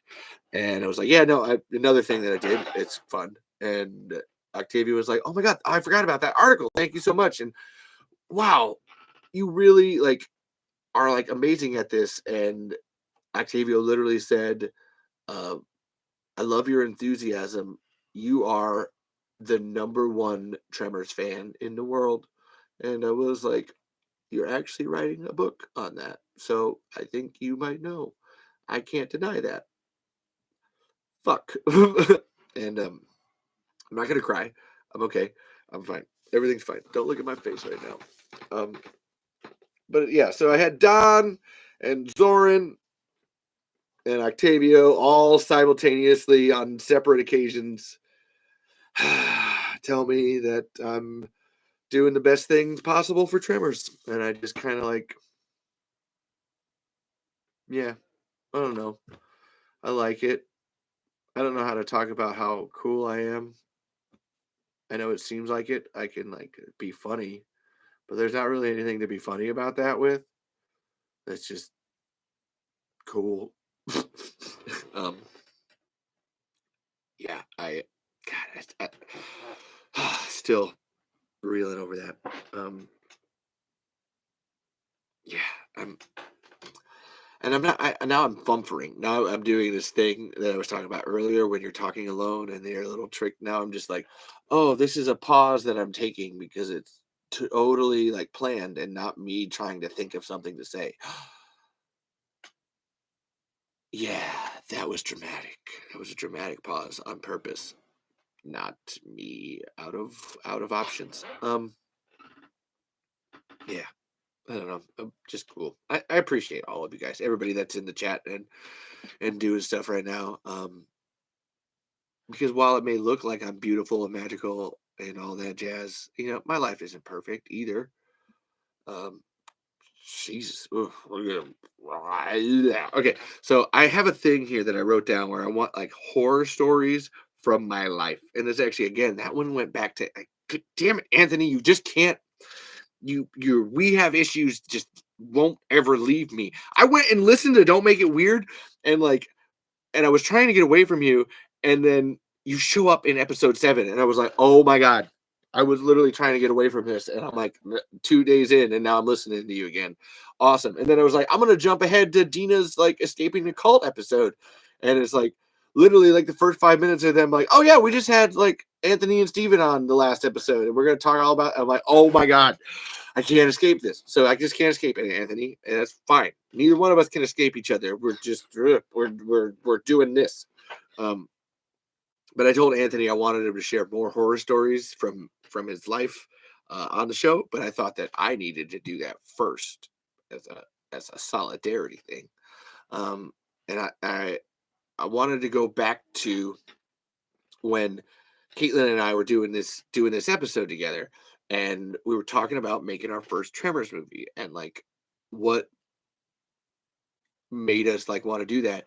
And Caitlin kept getting close to it, and I could tell she just didn't know whether or not that was appropriate or how long she wanted to say it in the podcast. But she kept like skirting by the reason why we ended up doing that one, just because what the fuck is happening. At that time, there was this whole thing that went down where my sister literally up and moved to Arizona with a guy that we're pretty sure is either like a sex trafficker or a drug trafficker. And she had 3 kids with another one pregnant in her belly. Actually, no, Shamar was born by then. No, Shamar was born by then. Like taking these four kids down to Arizona, and that to contextualize this. So we have like all raised these kids since they were like born. Their dad's not in the picture. He ended up going to jail a while ago, like a long while ago, like 5 years ago, 6 years ago. And so he hasn't been around a lot. And me and Caitlin and my dad and my mom have all like raised these boys. That's why at the end of every episode I say thank you to my mom, my dad, my sister, and Shonda, Chantrell, Samaje, Shamar, and Sahil. Because they mean so much to me. They're like the absolute most important people in our lives in terms of our family. Our families are always the most important things in our lives. This should be, even if it's the friends, your friend family, that family that you make is so important. And like we were all raising these kids, and Lacey was just going on a vacation was what the thing was, and then literally up and moved. And I was talking earlier how we have this game on building, this business that we're starting. Like Lacey was living in the top floor of that. Like it's a whole building, and she was living in the top floor apartment. And like nobody's commenting. I'm so worried right now. Somebody say something. Um, like she was living in the top floor, like with a whole living room and TV sets and everything and beds, and it was all literally right there to the point where all of the boys' clothes are still in there, still up there. Most of the things they're all up there still. Oh, you're all enraptured. Okay, cool, great, great, great, great. Because this is like one of the most like one of about 20 things that are the worst things that have ever happened to me. And she was living in that building. And then just click up and left. And literally the last time I had talked to her was like I was cleaning out a shed out here on the farm, and she was like, "Oh, hey, can you watch the boys?" I was like, "Oh, I would love to." I'm like, "I literally have to do this. Like, this is I. Once I'm done, though, I would love to watch them on the weekend. But I have to finish cleaning this, and then I'm get my work done, and then I'm good to go on it." And that was the last time I talked to her. Uh, and then 2 weeks later, she's in Arizona being like, oh no, I had to move. I had to change my life. My life was being stagnant, and and it was all very much an illusory bullshit reason. Like, because when I talked to Lacey, it was a whole like, oh no, mom and dad are pissing me off and I have to like go away from them. And again, this was a whole vacation. She had taken the boys out of school. Like this was like in April going into May, and there's still a month of school left, and she took the boys out of school to go on this vacation and just moved to Arizona all of a sudden. And it broke us all, me and Caitlin and my mom and my dad. And just like my dad would come over, and we would sit out on the deck, and like 'cause me and my dad work together. Like I do construction. Edwin, as I was talking and telling Dina, you thought I was a farmer. I do live on a farm, and I was cleaning out that shed for my landlord that I live on this farm for. Like I have multiple jobs. I'm a farmer. I'm a contractor. I have an arcade that I'm running. I do a podcast. I spin I make movies. I spin my plates, man. And me and my dad work together. That's our business. And Pappy would come over, and he would just like sit on the deck, not knowing what to do.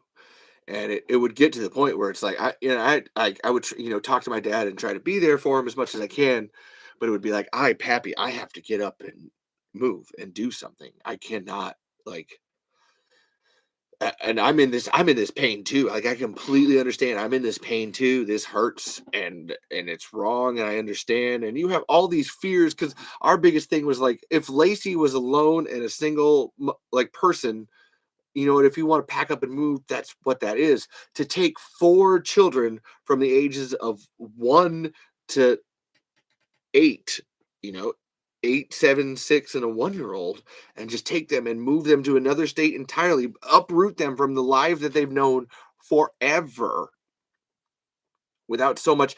And this was the thing that I ended up having a schism with my sister about, even when I was trying to be cool. It was, we didn't even get to say goodbye. Like, they just left. Like, imagine raising something, and this is a great parallel to Stampede Entertainment being like having Tremors taken away. You didn't even get to say goodbye to it. Like, it just unceremoniously ripped out of your hands. You're in pain. Everything hurts because you didn't even get a chance to move away from that thing on any kind of like. And as I told her at the time, it's like, oh, Lacey, like, if I had gotten to say goodbye, this would be a little easier. If you want to pack up and move your life, it's your choice. Like, that's to do this, and to in essence negate everything that's happened is like, what did I do? And like, the last time I told her that, like, Lacey, the last time I spoke to you, we were having a good conversation, and I couldn't watch the boys, and I would watching them that weekend, and now, like, 2 weeks later, and you're gone. I don't understand. So this happened, and like I said, Pappy, like, I used to smoke weed, and I don't anymore because of this, which I think weed is like the greatest drug that there is, and I would still recommend it to people like all the time. Um, it's tops. Don't drink alcohol. Go smoke weed. Go smoke weed and go do some shrooms. Uh, Boom, live your life. You'll be awesome. You'll thank me. I promise. It's way better than drinking. But also, if you want to drink, whatever you want to do. That's always my, like, whatever you want to do. Like, it's your body, your life, your problems. Like, that's cool. Like, I stopped smoking weed because it was literally like there was so much pain, nothing mattered anymore, and it was like, I'm just. I understand that I could smoke all I wanted. This is not gonna, like, solve anything here. And like, months go by, about 3 months go by of this, like, Pappy showing up, talking, me being like, I don't know what to do. You're my dad. I'm supposed to go to you for this. Like, I love you, man. Thank you. I'm supposed to go to you for help, and you need my help, and I don't know. This is my sister. I can't. I have even less control or power over. You have more power here.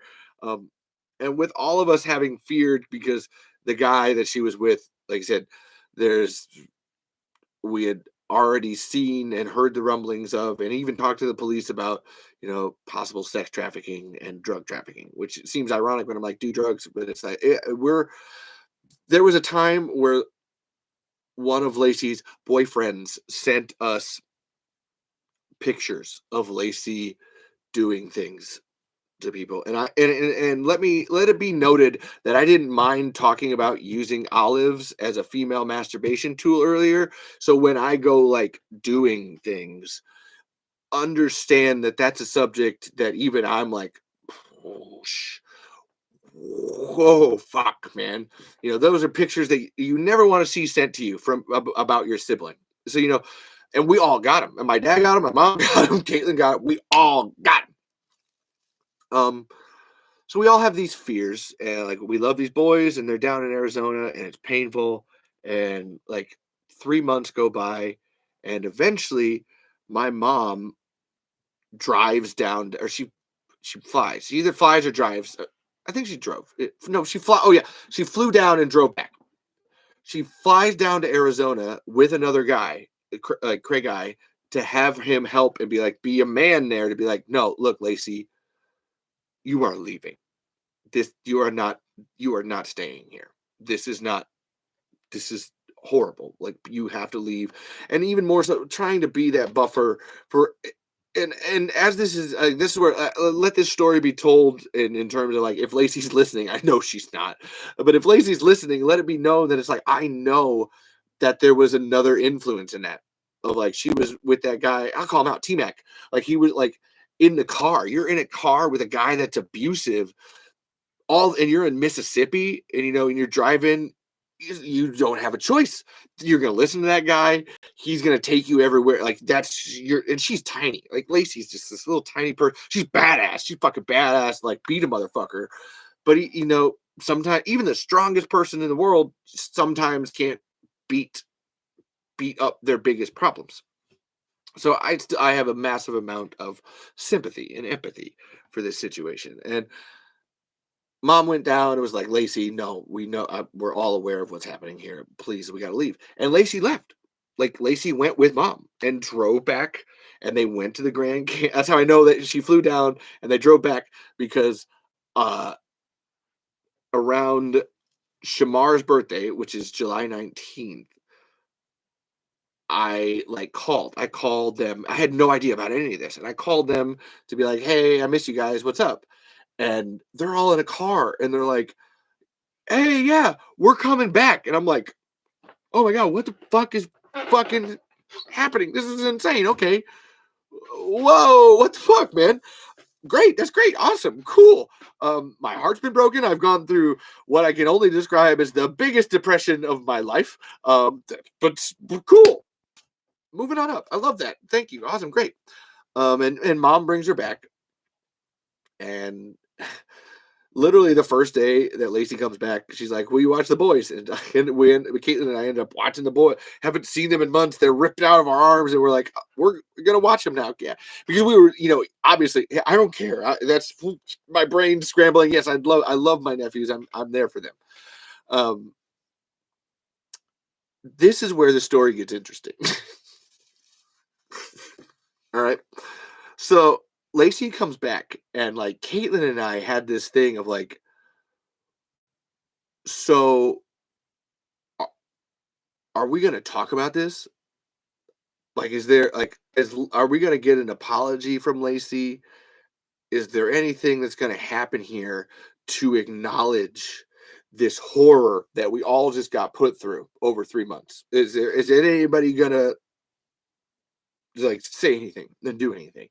Because again, she's my sister, so I can't be like, oh, I'm in charge. Like, it's my parents' job as to do that. Like, we're both like, Lacey's actually, she's turning 30 this year, and this happened last year, and Lacey's turning 30 this year, so she would have been 29, and I'm only 33, so it's like I don't have that control here, but it's still, I have enough self-worth to be like, but you broke my brain and feelings. Are you going to at least apologize? Are we going to at least get that?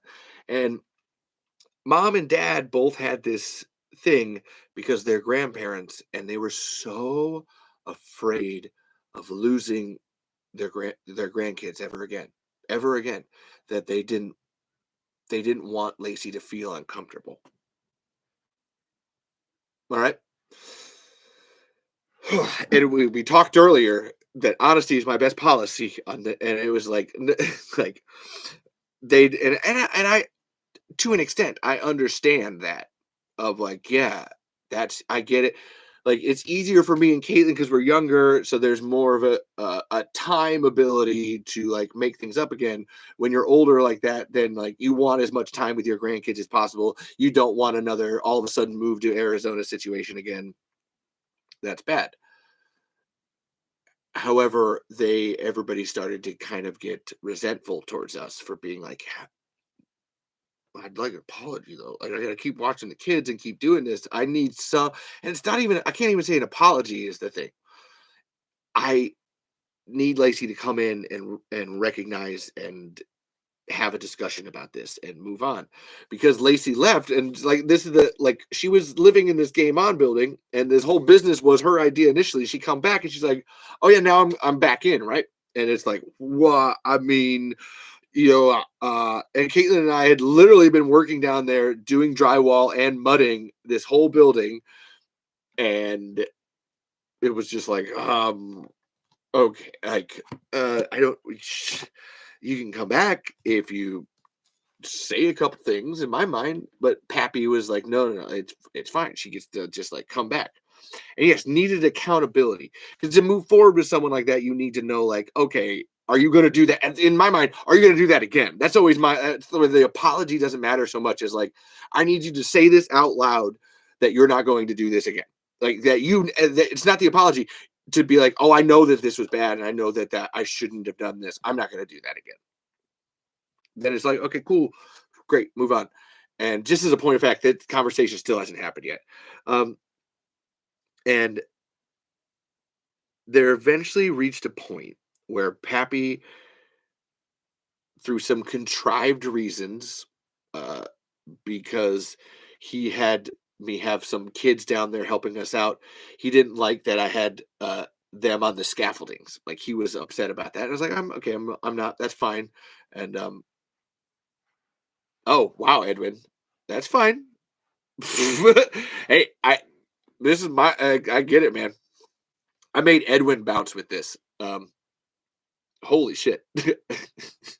Hey man, this is real life. That's where it's like this is, but this is the to get to why I made that first Tremors movie. Um, why we made that first Tremors movie. Um, and we're working on the building down at Game On actually it was Saturday. But Saturday was like we were working down there, and I come back on Monday, and Pappy had changed the locks. Like I went to go put my key in, and he had changed the locks on me within a day. I was there. We were there on Saturday, and I show up back on Monday. Working. All of this work is for free too. Like this is like our building. I'm not getting paid for any of this. And he changed the locks on me. And when I went to his house, he called the cops on me to be like, "Oh no, like you're trying to like attack me." It was like I'm literally I come down here because I'm like, what happened? Why are the locks changed? I was just here. Like talk to me, explain. Nope. Instant call, no conversation, not even like through the door. Like he saw me walk up and was like, "I'm calling the cops on you." I was like, "Wow, this is awesome. Great. Thank you." Um, then proceeded to have a whole family argument on social medias and elsewhere. Pappy sent an email out to Caitlin's parents telling them how she's a bad daughter. Some really heinous shit. All right. And I threw as much as was thrown back at me. That's not even me like washing my hand. No, no, no. Like this was like a line in the sand after all of that. Holy shit. I'm fucking done. I'm broken now. Now I'm done. I'm broken and out and I don't know what to do anymore. All right. And that was in August. And then, then there's like September and then October. And this is like everything I'd been working on for 2 years was gone. Then my family was gone. Nobody was talking to us, none of this.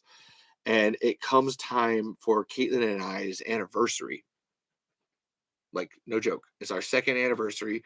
And we had planned to have a whole party with everybody. Like, it was an actual party that we were going to have because we had our wedding during COVID and we never got to actually have a wedding and a reception. So we were going to do all that. This all happens. It's like, how can we have any kind of party? There's no family. What's the point in this? And we didn't know what to do. And at one point, because I do this podcast, and I was like, you know what? Hey, babe, let's go out and make a Tremors movie. Like that's something that like we can do and we can control. And like, let's go make that. Like, let's go do something with, your hands and like exist as a person. So we did. So that's why there's a Tremors movie. That's why there's the first Tremors movie. That's why I'm laughing at Edwin and I'm gonna call him out right now, even though he bounced. Like that's the reason that you get a Tremors movie to like look at in the first place is because we were so traumatized by all of that happened that we were like, we got to have some control over our lives. Let's make a Tremors movie. And yeah, we did, and it was a great learning experience, and moved on from that. And I like I said, that first movie is really campy and weird, but I appreciate the hell out of it because it got us through a time that we needed it to, and made something better. I learned a lot through it. Caitlin learned a lot through it, and yeah, so that's oh my god. If Anthony ever listens back to this, that's my horror story, and that's hilariously probably on like the tame side of things for my life. Like that's I'd give that like a 5 out of 10 in terms of pain. Uh, but that's why there's Tremors Far Afield, and there's literally one person in the chat now, and I think it's Ben. It's either Ben or Caitlin. Which if it was Caitlin, then it's ironic because it's like she knows this already. Oh my God, Anthony! Oh, oh shit! Really? You magical mother humper. Wow. You heard all of that? Oh, wow. If you're in the chat, everybody who just heard that, please like sound off so I know when I talk to you again that you heard that and we have a level playing field of like you knew all of that. And Anthony, and as a point of fact, so Anthony actually we're friends on Facebook. That's how we like became friends. So Anthony knows full well how much those boys were a part of our lives. They're our Atlas. They're not our actual kids and all that. But they might as well be. Like we raised them, we love them, they mean everything to us. And yeah, to have all that ripped out, brought back in again, and then ripped out again, and then brought back in again.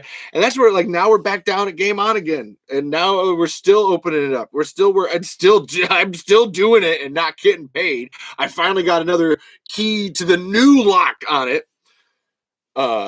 Like pain incarnate. I use that a lot, like when I'm writing, because it just pain incarnate sometimes. And I'm glad Anthony, I think Anthony, you're the only one in here right now. And I'm glad that out of everybody, you're the one that heard that, because I want you to know that that's what I mean when I say that this book is like the greatest thing I've ever read in my life. Because what you went through with this, and then for you to like physically write your pain out, and not like it's a metaphor, like the record player is a metaphor or whatever for the memories. But it was when I was re-listening to the episodes and commenting on the YouTube last week, and just being like, oh my god, no, like I heard that the first time and I caught like that the first time, but to really solidify the like, oh no, so you were like packing your things and you put on an album and you went, oh my god, here's all this pain like flooding back and feeling again. And that's where yes, it's a magical record player. I never know what's magic. Is it the record player or is it the record itself? I know that's a stupid thing to ask. Is it the record player that's magic, or is it the record? I guess that's a metaphor for it. Is it the memories that activate it, or is it the thing that through the memories are activated? Because I think that's the thank you for I honestly I would have said the record itself, because the record is the songs and the memories and the music, and that's the thing that's like being brought forth.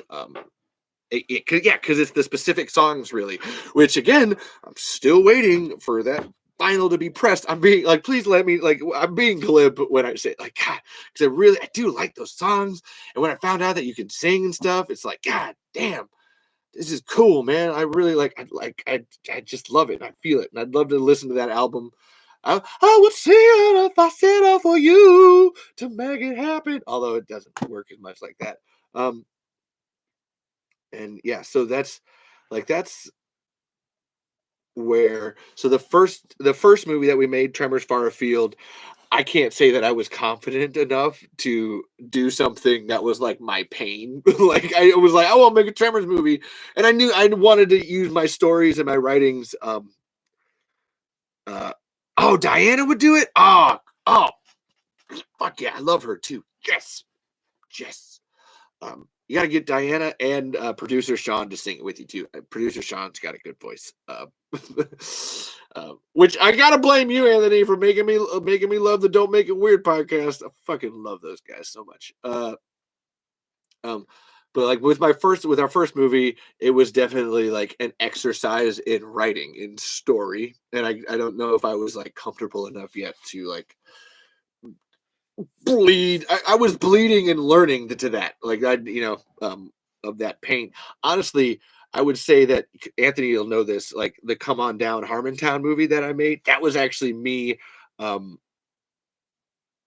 writing seriously, no, you should, because I love them so much. I it's just like I was saying this earlier, I don't know if you were listening, but like listening to their show is like listening to yours or any good podcast, or listening to Don't Make It Weird is like listening to We Have Issues, and We Have Issues is like listening to Harmontown, or it's just creative people struggling through life and trying to be funny but also serious and like take their pain and make something of it.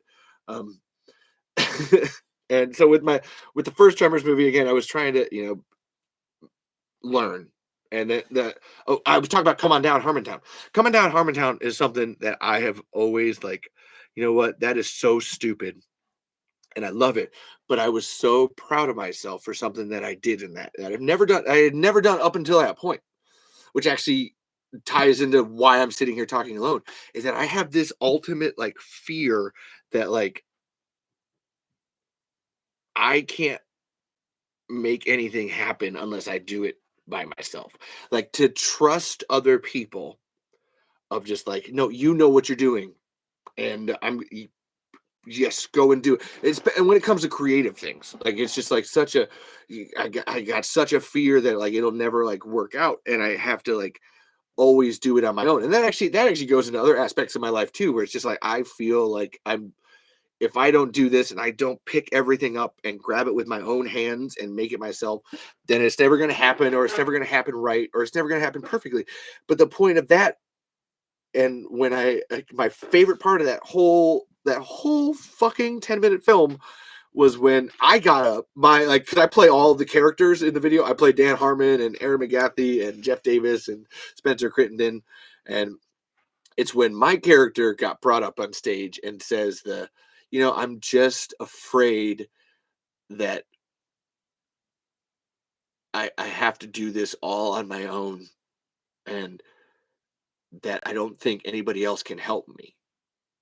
That there's no one who knows what they're doing enough to actually help me with this. And I would say I push people away of just like, no, I have to do this on my own. And it's not true. None of us do this on our own. Like this is all a people-y process. Yes, I'm here by myself talking right now, but the fact that Anthony came in and said that, the fact that Ben is just saying he's in rapture, the fact that Edwin left and was like, oh my God, this is too close to home. I gotta bounce. I just love it. Like that's us. That's us as people trying to do something and make something better. And ah, yes. So that's the first movie, and then that's the second one. So then this third one, I was really trying to say something now, and I hope that it works. Uh, and I'm trying to bleed for that art. If you've watched the opener, that's the God, I'm so proud of it. I have like sent that to like so many people, just like, you do like this too? Because I love this.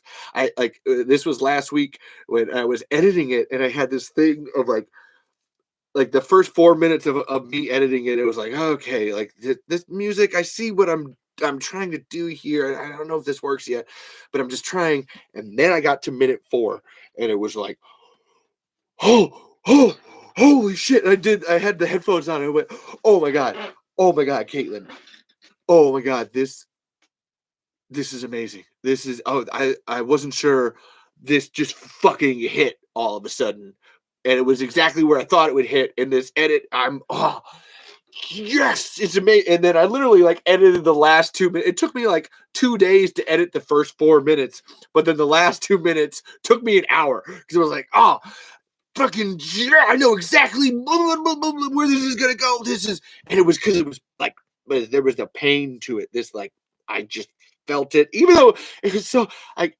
This is where the whole irony of like I feel like I'm the only one that can do it thing is because I don't like watching myself. Like this is like the thing that motivates me the most when I'm watching this podcast and listening to it is being like, okay, are you funny enough? I don't think you are. You're not good enough. You should do better. You're not like, come on, you suck. Come on. Why aren't you doing more? Stop moving your hands so much. You're just talking. Like, why are you wearing that thing? Like, all of these terrifying things that just go through your brain.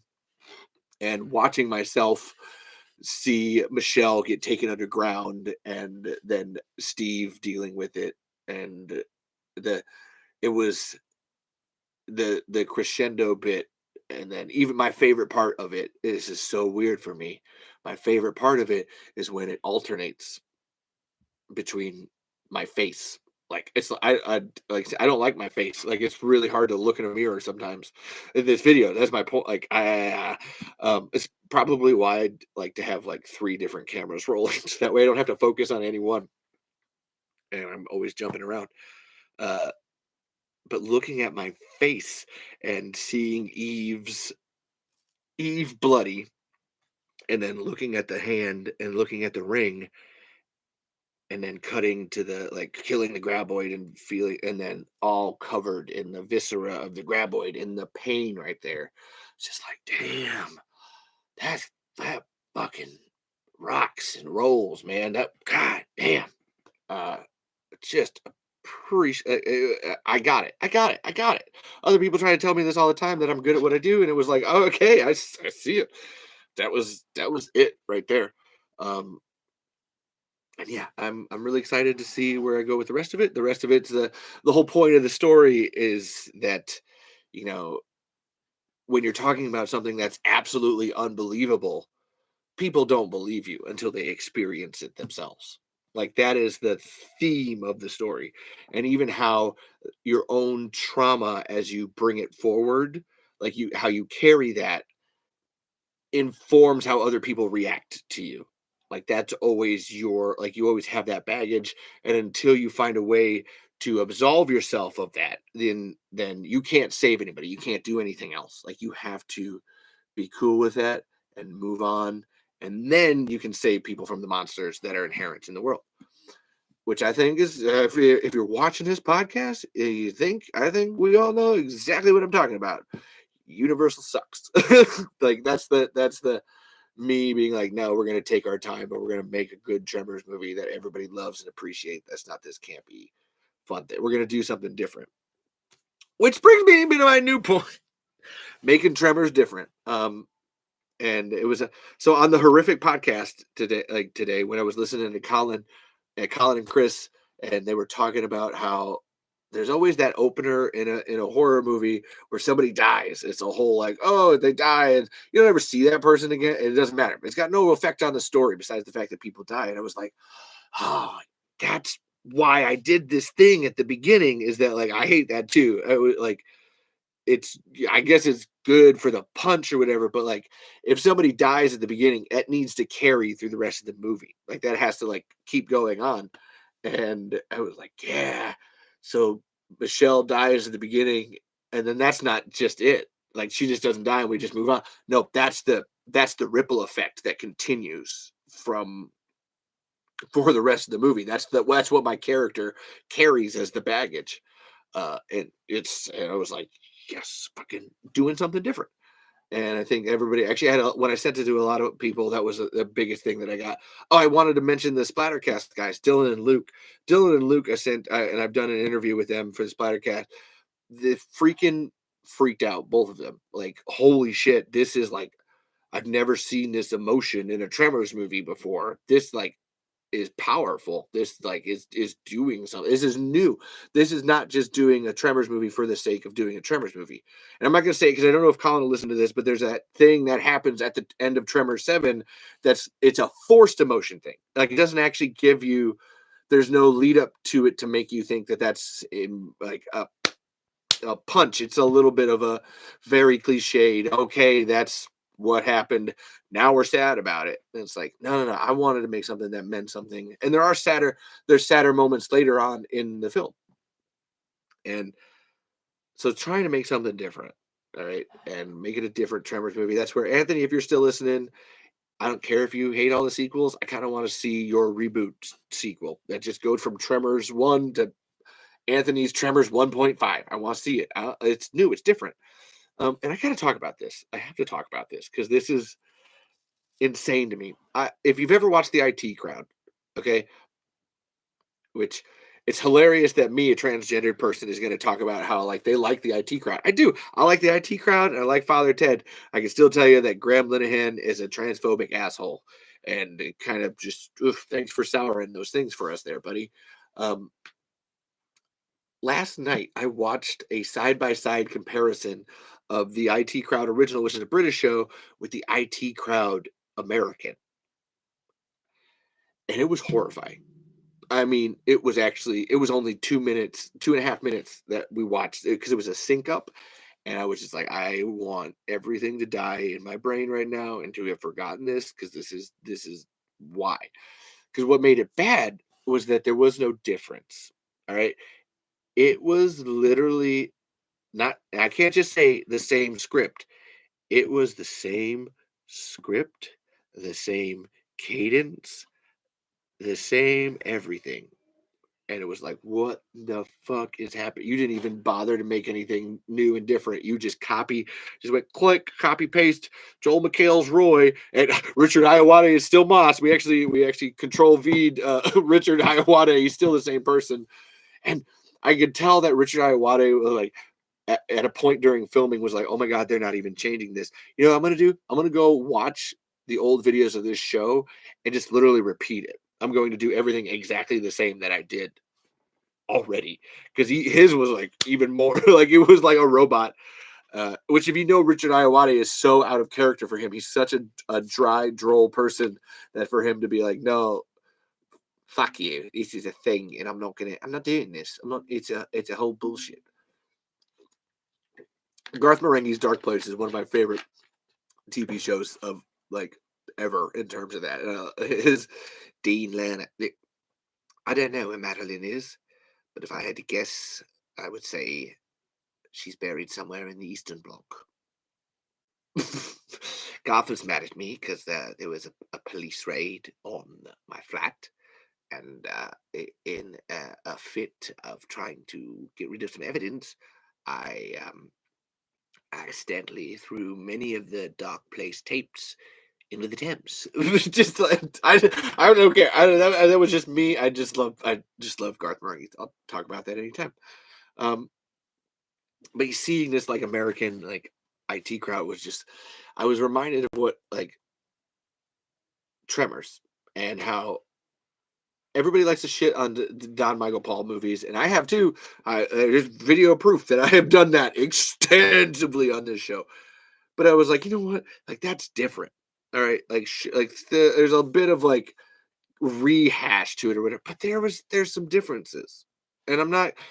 I have some complaints that I've made to Don myself. Of just like great director, you are not a writer, bro. And that's fine. We all know what we're good at. You know, I'm a good writer. I'm an okay director. I'm an even worse actor. So, like watching myself act in these things, I was so glad to have Justin and Caitlin around acting when we were doing this because, like, cool people that seem to know what they're doing. Um, if there was other people around to like be in my Tremors movie, I would put them in my Tremors movie. Um, all my friends are busy with work and stuff. Well, I'm busy too. That's where it's like, that was that first movie. Just like, oh my god, we had like a day. We had like a half a day of just like, hey, you're not working, Caitlin. I'm not working. Like, let's just go out and do this. Like, let's run, run and do this while we can. We'll get reshoots whenever that happens. Uh, and there is things that we should hate culturally that I think are fine to kind of like hate. Like actually, like I was talking about earlier. All right, so that like that Star Wars, that Jar Jar Binks thing, that's not something to hate. Or that's like artistically stuff. The Last Jedi, not something to hate. What you should hate is, from what I understand of it, having not watched, and I'll give the Force Awakens does this for me too, even, which is like this is literally the same movie, just bigger. Like this is the same exact movie as the first Star Wars. Like you didn't even change anything. What the fuck is going on here? Like I'm not high. I haven't spoke after that whole like getting locked out and everything else. I have not like smoked weed since. Like that. Okay, that's not true. I did yesterday, but which is actually incredibly rare. Like everybody, like because I was around my friends and I was finally like, yeah, I feel comfortable enough. It's been like almost a year since this happened. I can do this, and it was fun. We played Mario Party. It's a good time. And I actually, after I smoked, we ended up losing because I was too high. We got too high. We got too high. We got too high. But it was still a good time. But the point being that like that ruined me so much that I wasn't able to do it anymore. I haven't been able to do anything since then, like any of the things that I love recreationally, which is still kind of fine. Like I don't know, my brain's pretty awesome. It can handle a lot on its own. It's still a lot on its own. But taking a movie and like just doing the same thing over and over again is like this is bad. Please stop doing this. Uh, that was, and I realized too with the IT crowd thing that it was written by the same guys that did Community season 4. And it was like this makes so much sense. Like this is you just saw what worked and you just copy paste. Like you got to reimagine and remake something new. To the point where that's where it's like I give Don Michael Paul a bit more leeway to be like, hey, you tried something, and because I've even heard him actually say this himself, where he's like, you can't serve the same meal twice. You have to give someone a different. You got to give them something different to eat every time. It was like, okay, you know something. You have enough inklings that this works. So I'll give you a pass there, buddy. And that IT crowd thing, it just stuck in my craw so much. I go, oh, because I was talking about Star Wars, and just like there's things that we should hate, we shouldn't hate. Like look at The Office. I'd actually never watched The Office until about a year ago. All of my friends love The Office. I know everybody else loves The Office. We saw Creed Bratton in concert, which was freaking hilarious. Like the actor, like because he just does basically does like an acoustic set with stories in between. And I couldn't tell if he was improvising because he was just so funny and off the cuff. And then he does these songs, and it was great. It was really awesome. And it was one of those things like, maybe we should watch The Office. Like Caitlin and I had never like I think we caught a little bit of it at separate times, but just like it just never like appealed to us. And now it's on like rewatch. Like that's as I said that at the beginning of this, where it's like Doctor Who and The Office has been on our rewatch list. I come home and after I listen to my podcast and I watch The Office. and and that's one where it's like I had actually watched the British Office like years ago. Like I had watched that already because I love British shows. I'm always that's always going to be my cup of tea more than anything else because they understand the concept of story. Story and writing is always the most important thing. Everything else comes secondary and later. Your story, your writing, that's the first thing. That's why Doctor Who is so awesome. Even with the worst special effects in the world, the story is what matters. Get your actors to say it and do it right, then everything else just click falls into place. But I watched that original Office, and I've only watched it once. Of just like, wow, this is beautifully cringe. This is like, oh my god, this is pain incarnate. This is like, oh fucking pow. Woo man, that David Brent is is a totally different character than Michael Scott. And I think part of like what my mind was thinking was like, it's got to be kind of the same thing. So then when I finally gave it the chance, it was like, oh no, different beast entirely. That first season gets pretty close to the UK one, but not exactly. But then it's when they start to branch off that it gets even better. It's like, no, look, we have we have our own thing. We're gonna do that differently, and we're gonna do that. Yeah, we're gonna make it our own. That's where who's ever listening to this, the whole point of all of this right now, blah blah blah blah blah, is that I don't like, and you shouldn't, because I don't, and I've been called the Tremors expert by fucking everybody in the world. If I don't think that you have to make a perfect Tremors movie, then just make it, man. Whatever it is, fucking make it, because it's gonna be different. I know Tremors fans enough that it's gonna be different. That first movie that we made, I was referencing the hell out of the first Tremors movie. Like it literally starts, and I'm proud of this. It literally starts with me pee pooping on a tree with even the and it starts and ends in the same place. It's just one graboid. It's a handy person working on a farm kind of a thing. It's very Val and Earl out of the back of their truck. It was like, yeah, I'm referencing this, but this is different. Like this is not the same thing. Like you're gonna take bits and pieces, because then ended up like then it might have been like stylistically Tremors 1. There was a bunch more Tremors 2 references in it. Like that whole dance scene is me doing it to Trouble, Trouble, which is the song from Tremors 2. And then that's what ends up being the thematic song that gets played throughout everything. Because I love Tremors 2 more than I love Tremors 1. But I love Tremors 4 more than I love Tremors 2. But I love Tremors, the TV show, more than I love all of them. So I'm weird. And it was different. Like that's and my favorite part of the first Tremors, Tremors Far Afield, is that dance scene. That is so, because it was different. It's just like that is totally okay. Clearly, you're referencing. I see what you're doing, and I even had lines where like, "Drag your hairy ass around," and um, "Are you hungry? Eat this." You know, like these little ones. But that dance scene is like, and it's so stylistically me. And I will like people. I sent it to a friend of mine that's like makes movies for Hollywood, and and he doesn't make movies anymore. Like, and that's his fault. He should actually make more movies, and I'm kind of mad at him personally for like not being a better filmmaker and getting out there. We made a movie together, and then he didn't even edit it. We did all this shooting and filming, and he had everything, and he didn't even edit it. Just shame. I'm not even going to name him, but it's just like, God damn it. And I sent it to him, and he's like, you should consider cutting that down. That dance scene in the middle. I was like, no, I'll take any note that you have. And he said something about adding inserts and pickup shots, and I was like, okay, I'll give you that. Yeah, yeah. Where you're doing like scenic things and like adding a bit more. Oh, there's trees, there's the field while you're looking at something, and cutting back and forth.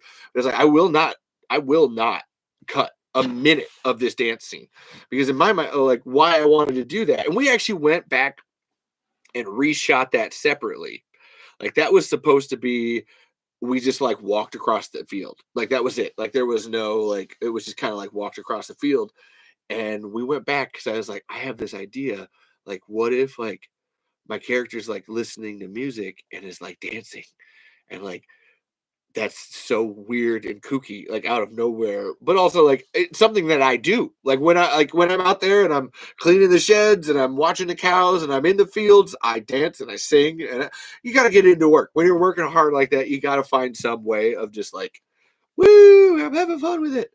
And that was my personality coming through. And I was like, I will not edit a bit of this. Because then another aspect of it was that I always hate when I'm watching a movie and they do a song and they only do like a minute of the song. They only do like 30 seconds of the song. They only do like half of the song. And I'm like, look, I've listened to this song before. And the fact that you're cutting it off is like, I'm getting like autistic blue balls. Just like, this is like, I'm not, where's the rest of this? I need more of this song. That's why Guardians of the Galaxy 3 is phenomenal. Honestly, there's I don't know why. There's tons of reasons why Guardians of the Galaxy 3 is phenomenal to me. One of my favorite things about Guardians of the Galaxy 3 is that at the beginning and at the end, they use all of Creep and they use all of Dog Days Are Over. And I'm like, yes, that you use the whole song, man. And honestly, like, that Creep opener is just like, I remember when I was watching that in the theaters, I was like, yeah, this is gonna be a fucking fantastic movie because you gotta like think about it. Like when you have to use the whole song, you gotta like you're not just cheating. You get to like you gotta think about all the beats and what matters to it or whatever. And it was just like man, and boom, booyah. And then Dog Days at the end. I can't tell. Actually, Swiss Army Man was the last time I happy cried watching a movie the first time. Uh, Dog Days, I happy cried every time I watch it. I do the same thing with the Swiss Army Man because it's when that music and the emotion and the story all do this thing together. You're like, it's too much. That's why the opener to this one that I'm doing was so important to me, because it's 6 minutes. It's a 6 minute song, and I used all 6 minutes, and I made it matter and count, and the lyrics tie into everything. And it's called Michigan, and there's Michelle and She's Michigan's in the rear view now. What am I supposed to do now without you?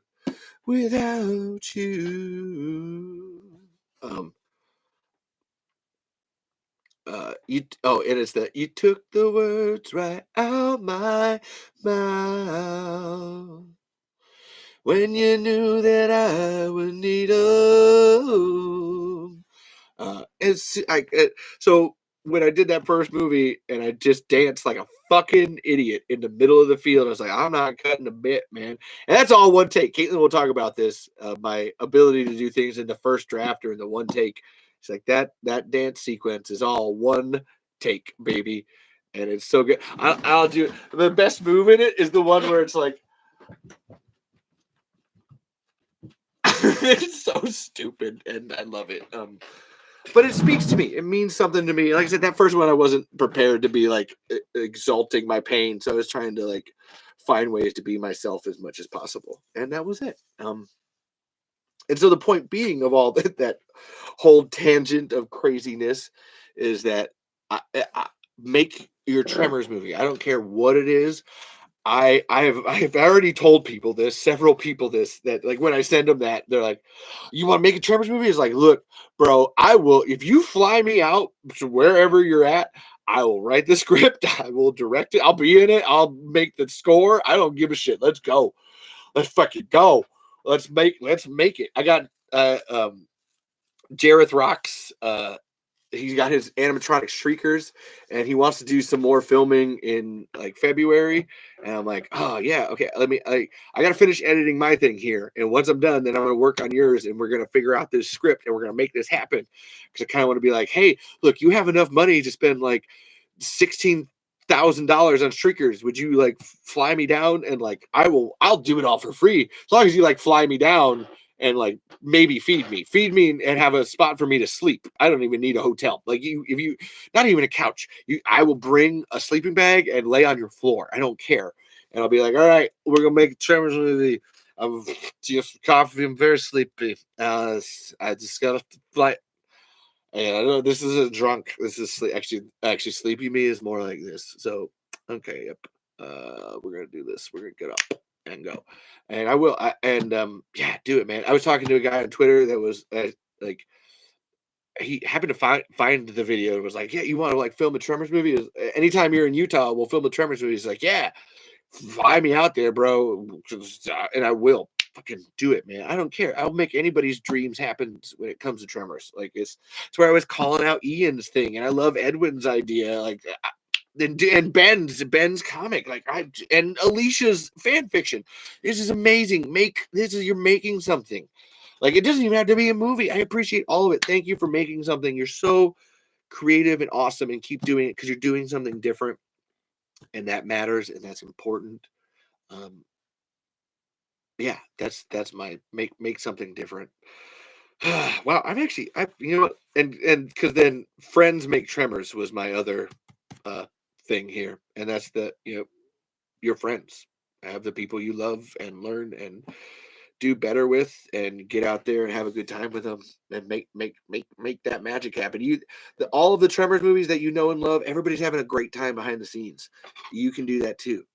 And Anthony, if you're in the chat, even if that's your vampire movie, man, I can't wait to see what the behind the scenes that you do for all of that, because you've already done all the other behind the scenes. It's like, oh man, you guys are all gonna have a ball with that. And I know you're not gonna fly me down because you don't have the money for it, but man, I would, I would hold a boom mic for that fucking movie, man. I would be there for it, like so hard from day one.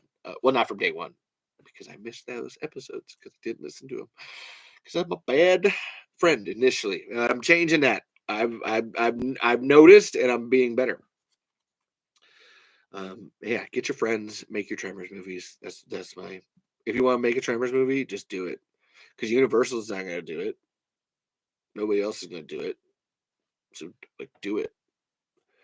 I know that seems like redundant, and I say that a lot, but it's bears repeating. Make it happen.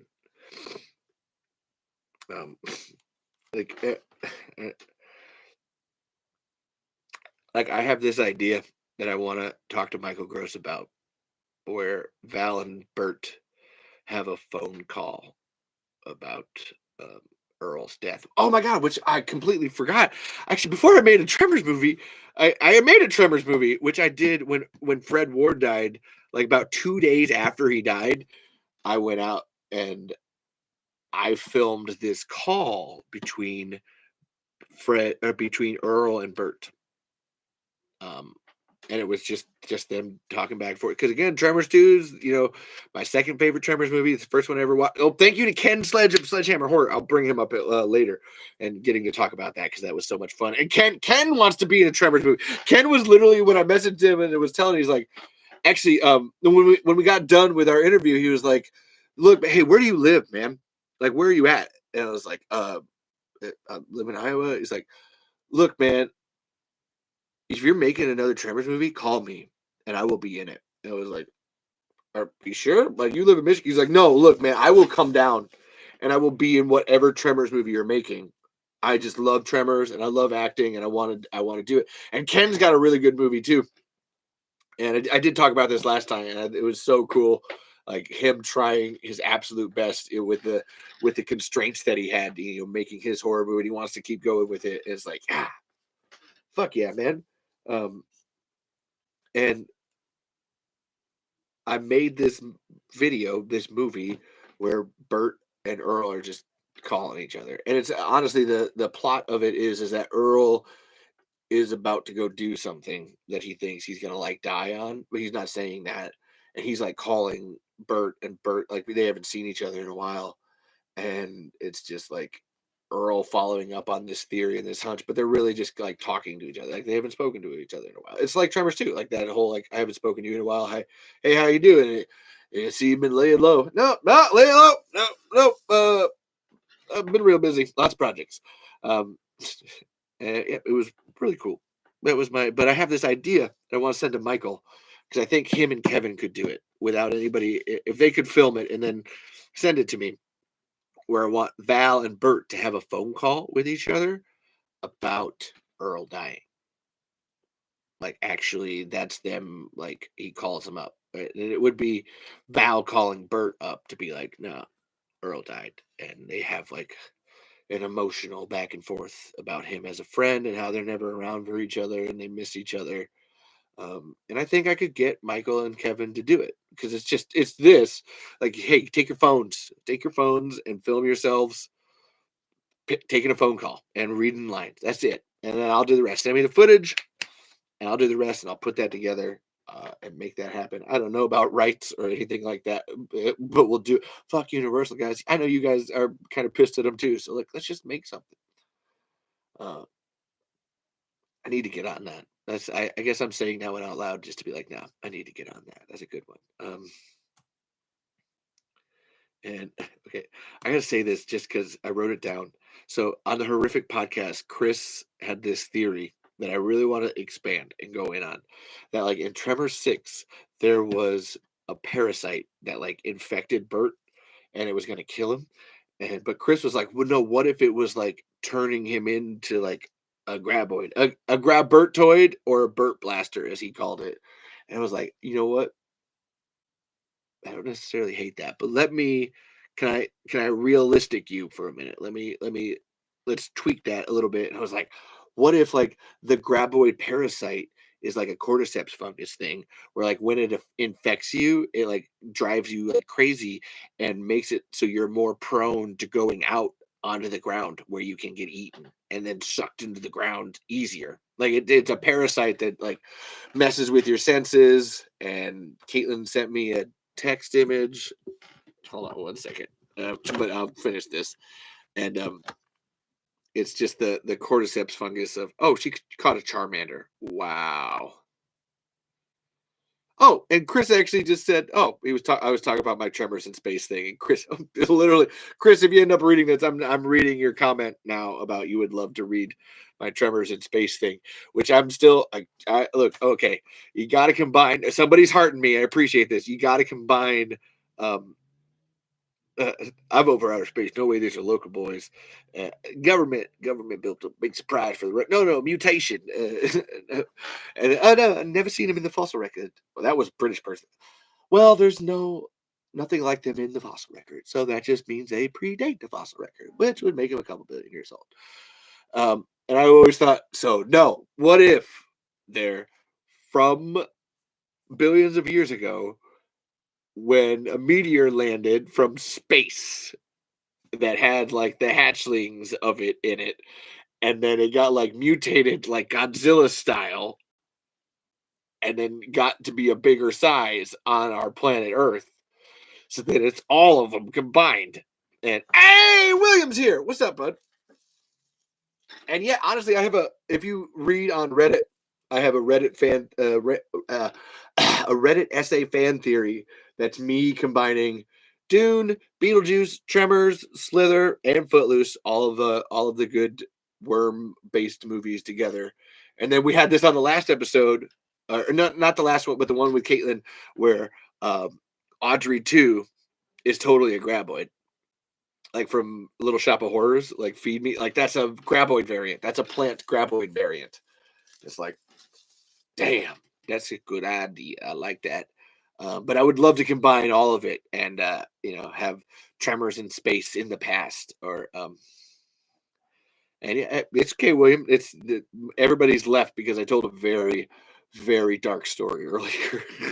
Everybody fucking bounced. Besides Anthony, which I appreciate. And I feel like it's karmic retribution for me that Anthony didn't bounce. And but I have like an expanse level like script. Not like in terms of like how much, but I love the expanse. And I was like, let's combine the expanse and Tremors and make a movie. And that's my script idea for that. Whether I'm and this is again, this is an Anthony LaFusi level of pitches get stitches. It's a Tremors movie that takes place on Mars, and it's called Tremors. There's nobody around to laugh. Usually there would be a Stevie Wildcard laughing right now, but there is no Stevie Wildcard. There is in my head. I can hear Steven quite well right now. That was not a Stevie laugh. But yes, Tremors on Mars. Tremors. Booyah. Oh, nice. And if you're about to go to space, go ahead. I'm slightly wrapping down, but I'll still jump in with you, William. So on the space thing, so I got it. Like this is my like last point that I actually have written down here, where I wanted to talk about like so Tremors and Doctor Who.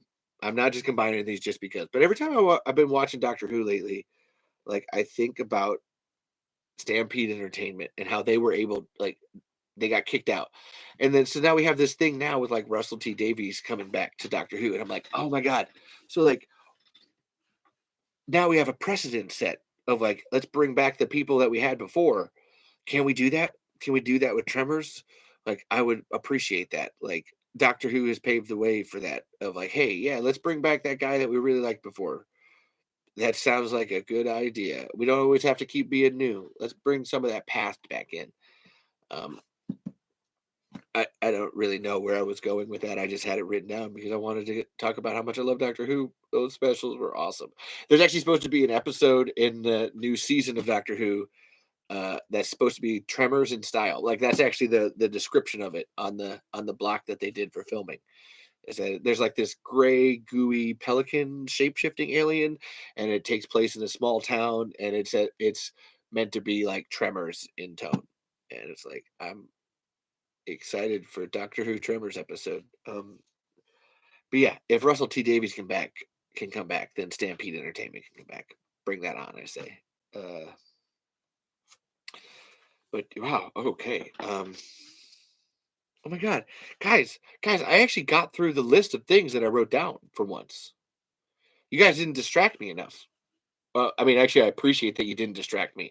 I actually appreciate that I told you all the most horrific story and you all bounced.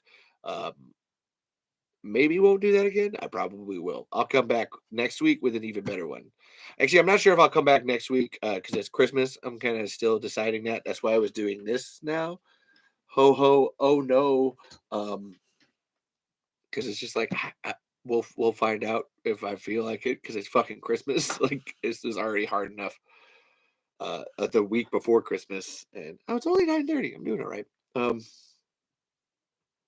wow. Uh, so we'll see if that works out. And if not, that's cool. Uh, you missed the great song that I did at the beginning, William, about El Blanco the graboid was a happy little worm, and he swam through town in that land of brown as he tried to eat Bert Gummer. I'm pretty proud of that. That was good. That was good. But I did. Oh my god, I made it. I made it through like everything. I'm getting pretty good at this, guys. Oh, thanks, William. Um, and you know what? I don't really mean it when I say I'm getting pretty good at it. That's me like saying it out loud to be like, yeah, no, you are. Yeah, yeah. If I say it enough, maybe it'll come true. And I don't mean come true. Actually, in my mind, it will come true. Yeah, we'll see.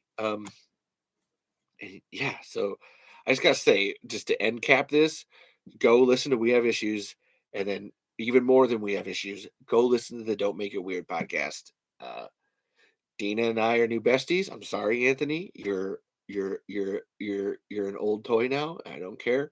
That's not true. I really do miss and love you already. I really do love and miss you already. I don't know what that was weird.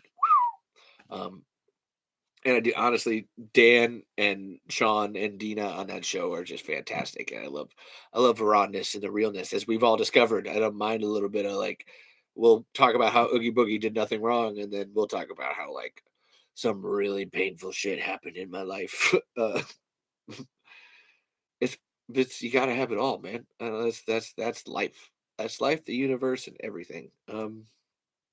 Yeah, go listen to those guys. Check out Rena Calm as a comedy person. Go listen to the Horrific podcast with Colin and Chris. I got to go finish up all their episodes. They're going to have me on to do a Tremors retrospective too. I'm excited for that. Go listen to the Splattercast pod with Dylan and Luke. I appreciate the fuck out of those two guys. Uh, love you. They're actually going to review my Tremors movies once I'm done for the channel, just to review them, which is like, oh, that's cool. I would die happy if like my Tremors movies made it on the kill count. Like they just did Never Hike Alone 2, which is a Friday the 13th movie on the kill count. And man, if Zoran did a kill count for my Tremors movie, there would be a grand total of 3 deaths, but it would be awesome. No, I did not find the locations in Albuquerque. And the thing about it is that I found that on Twitter like last year. And ever since Elon Musk came around and everybody like babushkade, some of those accounts got completely deleted. That's why I try to save all the photos I can whenever I can. Um, because that guy had posted photos of like, so you've seen the ones with the Chang's Market from that pilot where it's got all the stuff on it. They had taken all of the stuff off, but you can still see like the shadow marks from it. Like you can see the like the blackness of the silhouette of the graboid on it. So I knew where it was at, and I should honestly, I could reach out to Vincenzo, but it's one of those things I always feel like awkward asking because it was a painful experience for them, and they never did get to get it out there. Uh, but again, William, I would recommend just take a day drive, and I bet you'll find it. Hell, if you go into Albuquerque and like go to some of the local theaters, I think you could probably be like, "Hey, do you guys know where they filmed that Tremors pilot?" I think because it's one of those things that if there was a Tremors pilot being filmed in town, everybody who's like a movie nerd would be aware of it and be out there like, "Oh yeah," trying to like get as much footage as like get as much as they can out of it. So I think if you went to like a movie theater or like a really nerdy place, like a comic book shop or I don't know, a nerd place. Why is that? I can only think of nerd places at podcasts or like arcades because I run an arcade. Um, but that's my best. Yes, that's go to Albuquerque and ask around, and I bet within 5 people of asking, you'll find someone who knows where that's at. And just as a point of fact, that's how I do a lot of research. Sometimes you find someone who knows someone, and then they know what you're looking for. It's a whole thing, man. Research. So yeah, listen to those podcasts. All those people make your own Tremors movie. I don't care what it is because it's gonna be different. I'm into it. I appreciate it. Get your friends. Love your friends. I love all you guys so much. Thank you everybody for being here. Uh, it's funny how like yeah, I can do this for like 3 hours, but you can tell the reaches. I love these moments here at the end of just like, yeah, wow. This got really calm all of a sudden. This was very loud earlier, and it just got really calm. Uh, whoa, I got range, baby, range for days. Yeah, so yeah, make things. I guess is my biggest point. That's all I got. I'm done with that. And so then to thank people again, thank you, Anthony and Steven of the We Have Issues podcast. Thank you, Dina, Daniel, and Sean of the Don't Make It Weird podcast. Thank you, Chris and Colin of the Horrific podcast. Thank you, Dylan and Luke of the Splattercast podcast. Oh, I forgot to mention, thank you, Christopher Dunham of the Cult of Odd podcast. Thank you to Paik Allen of the Run for Your Lives podcast. Paik Allen and Daphne Backman of the Run for Your Lives podcast. Thank you to Jeff Johnson and Kevin Smith of the Suns and Shadows podcast.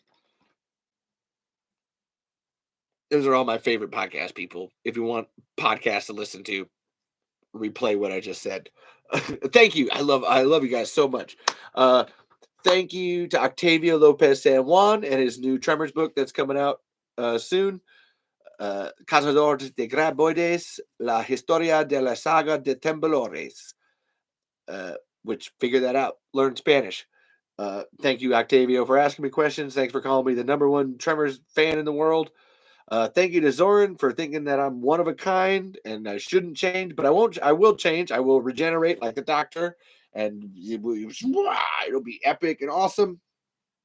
You know, we all change when you think about it.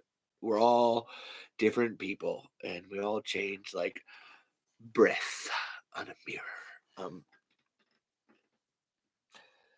Thank you. Yeah, thank you to Don Michael Paul too for that text saying that Tremors deserves me. It's fine. I'm okay. That one still kind of hit me hard. Excuse me. Oh, I forgot one there. Thank you to Ken Sledge of Sledgehammer Horror and My First Horror Movie. If I make when I make that third Tremors movie, I'll make sure that you're in it, and I can't wait to listen to my interview. And I love your enthusiasm. Honestly, anybody like, when you nerd out, you nerd out. You said the nerd words. Oh, it's like a nerd signal up in the sky. True nerd words. We'll put this back up. Yeah, thank you, everybody.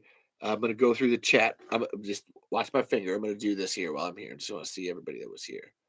All right. Yep. Okay. All right, I got it. Thank you to Ian Ayus of Fermented Cinema. Go check him out. He's got a lot of great videos. Specifically, go check out the Tremors reboot, Part 1 by Denis Villeneuve, which was a hand animated short that he did that was Tremors and Dune combined. And I just fucking love it so much.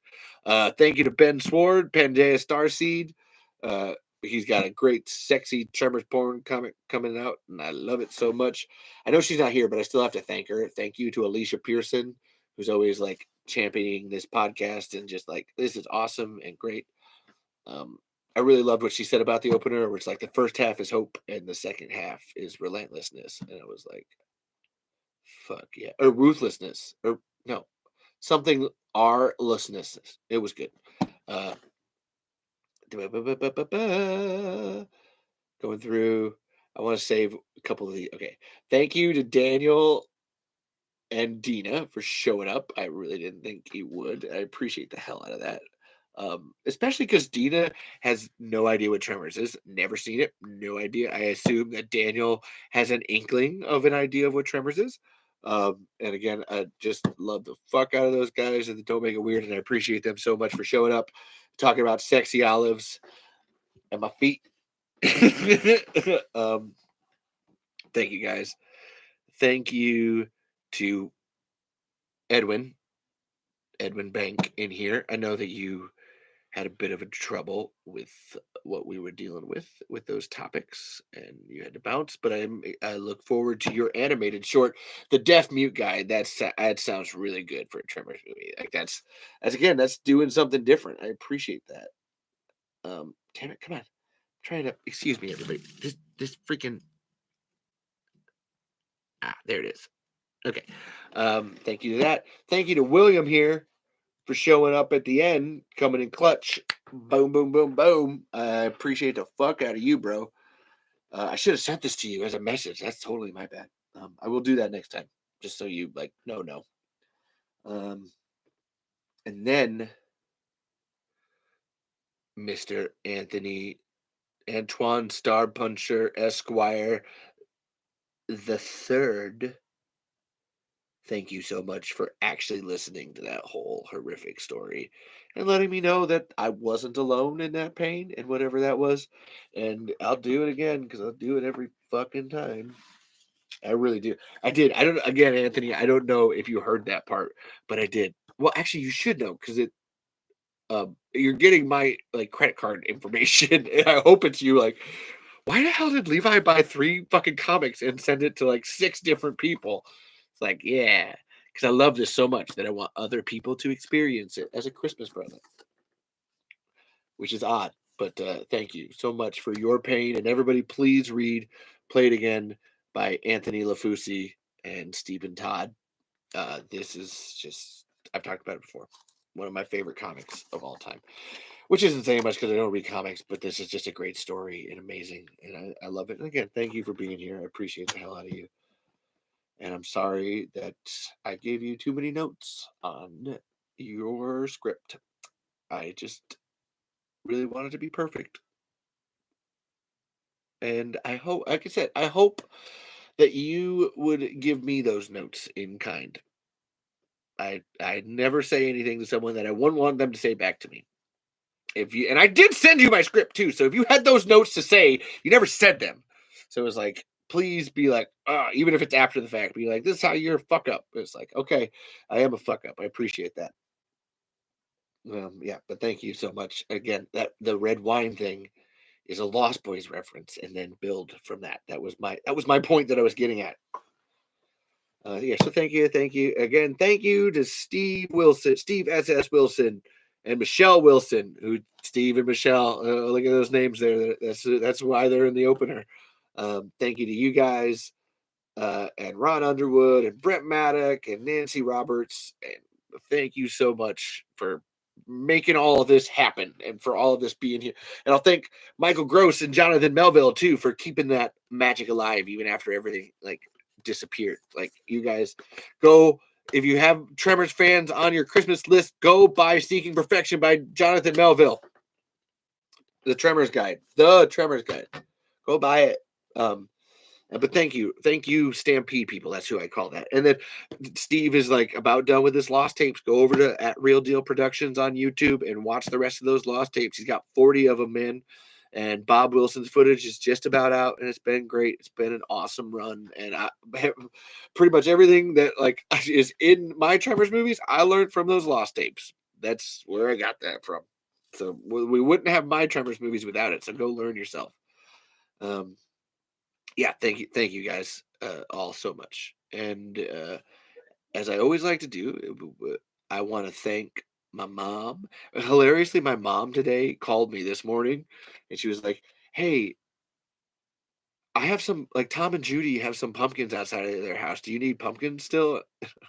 I really don't, but I was like, "Yes, mom, I do need you can yes, I would like some more pumpkins." She's like, "Oh, cool. Okay, I'll save them. I'll put them in like a tub for you." Because I sent her the movie and there's pumpkins. There's pumpkin guts everywhere. And she was just like, "I saw these pumpkins and I wanted to save them for you. Is that cool?" And it's like, "Yeah, it's awesome. Thank you, mom. I super duper appreciate that." And it's just like, okay, that was it. That was it. That was the extent of the phone call. She was on a walk, and that was like, oh, so thanks, mom. I love you so much. Thank you to my dad, Pappy. I do got to say this. So I had this moment with Pappy where like I had sent him the video and like we're working together or whatever. And like, I was like, "Oh, hey, did you watch that thing that I sent you?" He's like, "Oh no, I didn't, I didn't get time to it. I thought it, he wasn't being like, "Oh, I just thought it was silly. And I just, I would eventually watch it." It was like, "Oh no, Pappy, you like need to watch it. Like it's one of those things." He's like, "Oh, okay. Well, like we'll watch it together then." It's like, no, you don't. you don't want me around when you're watching it. Like you're gonna want to be by yourself watching it because having me there might just be a bit too much for you. And we were working, and like he had to go to Menards to get some stuff, and he comes back and he's like, "Hey, Bubba, come here." I was like, "What?" He's like, gives me a hug. "I love you so much. That was amazing." I was like, "What?" He's like, "Yeah, no, I stopped in the Menards parking lot and I was waiting a minute. I was like, you know what? I want to watch this." Like Levi was kind of like shaming me. I'm gonna watch this. That was really good. I I didn't expect that, and I see now why you were trying to get me to watch that. And I was like, oh my god, thank you. Yes, because it's yeah, it's like it's watching like his daughter-in-law, my wife, like it, swallowed in the ground. That's a whole horrifying experience. And then with the music and everything, and he was like, "Yeah, no, I see what you're trying to do, and this is so much better than the first one, and I appreciate it." I was like, "Thanks, Pappy." So thank you to my dad. And then I sent it to Lacey too. I'm gonna keep telling stories about that. I sent it to Lacey, and she was like, "Yo, y'all snapped. You gotta let me know next time, and I'll be an extra in your movie whenever you want me to be." I was like, "Okay, yes, I will let you know when I need an extra. If you want to get eaten by a graboid, I'm fine with that. That's okay, 100%." So let that know when I told that story before that like I have a better relationship now. I'm not like a monster, neither is she. Nobody like there's not we're all just people like living our lives. Um, and she did. She was like, "Yeah, y'all snapped. That was good." And so yeah, thank you to my mom, my dad, and my sister. I love you guys so much. I'm still waiting to hear back from my grandpa having watched it. He hasn't watched it yet. But thank you, Grandpa Denny, wherever you are too. And then some of the most important people who haven't watched it yet, because I'm not sure I want them to watch it yet. Thank you to Sean Day, Sean Trell, Samaje, Shamar, and Sahil. I love you guys so much. This whole podcast started because of you, basically. Because I don't want you to watch Tremors 7 without having a Tremors 8 to follow it up with. Because nobody should have to watch that. And I do want to thank my friends. I want to thank Joe Evans, Molly Fuel, Ben McClintock, Dessa Rain, Justin Edwards, and Lana Edwards for being just like my absolute best friends in terms of everything. And Lindsay Croats and Zach Croats. Thank you guys for being there, being my friends. I love you. Brett Moore and Jen Clark. I thank you guys for all being there. You couldn't be better people, and I appreciate the hell out of all of you. You're all in my movie. Yeah. And then, as always, we thank the most important person. Oh my god, I always forget to thank you to the Tremor Saga people for letting me like use your channels. Like that's a whole like. I'm sorry I got your TikTok canceled. But thank you to my wife and superstar, Caitlin Marie Lutbersloff, for always being there and doing everything she does. And she's the rock that I stand on so I don't get eaten by grandpa. Which is a terrible metaphor. I don't know why that was the one that I chose. Awesome. And I should do this more. I learned this from Anthony. So get on there and like, subscribe, and actually Anthony and producer Sean, and actually Dan does it a lot. Like, subscribe, tell your friends, share this to people. Get your grandparents. We need all the people in here to do. We gotta spread the word of the talking and the tremors. It's the whole thing, baby. Let everybody know what's happening. But yes, go to this YouTube channel, spread it around everywhere. Get everybody to love it and find it. And even if they don't like Tremors, there's a lot in here for other like. There's a lot more than Tremors in this podcast. And yeah, thank you all. I appreciate you, and we shall end on a song of sorts, I believe. Mm,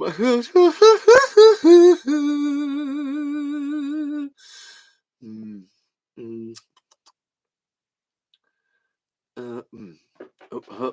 I'm trying to think of a Christmas. I don't want to do El Blanco the Graboid. Hold on. Bu- bu- bu- bu- bu- bu- hold on. Have a holly jolly Tremors. It's the best movie TV show ever. Get your friends and have them bring 'em in and watch all this Burt Gummer. Oh yeah, there's Val and Earl and Travis and Grady. There's Jody, Rosalita, Twitchell, Larry, and Tyler, you see. Oh yes, have a holly jolly graboid. And when you see a shrieker, hide your body heat, 'cause it's gonna eat your meat this year. Have a holly jolly perfection, 'cause the tremors are coming near. There's things under the ground that don't make sounds, and that's what brings on fear. Oh no, the ass blaster's so flying from the sky. Get out your 50 BMG grizzly rifle caliber and aim it on up high. Have holly jolly Tremors. And when you go and make that film, just remember that it does not matter as long as you love yourself. Have a holly jolly Tremors. And when you walk down Perfection Street, oh by golly, have a holly jolly Tremors. Oh, I said a holly jolly Tremors this year. Oh, big old explosion and some like confetti rains down. Anyway, that's all I got.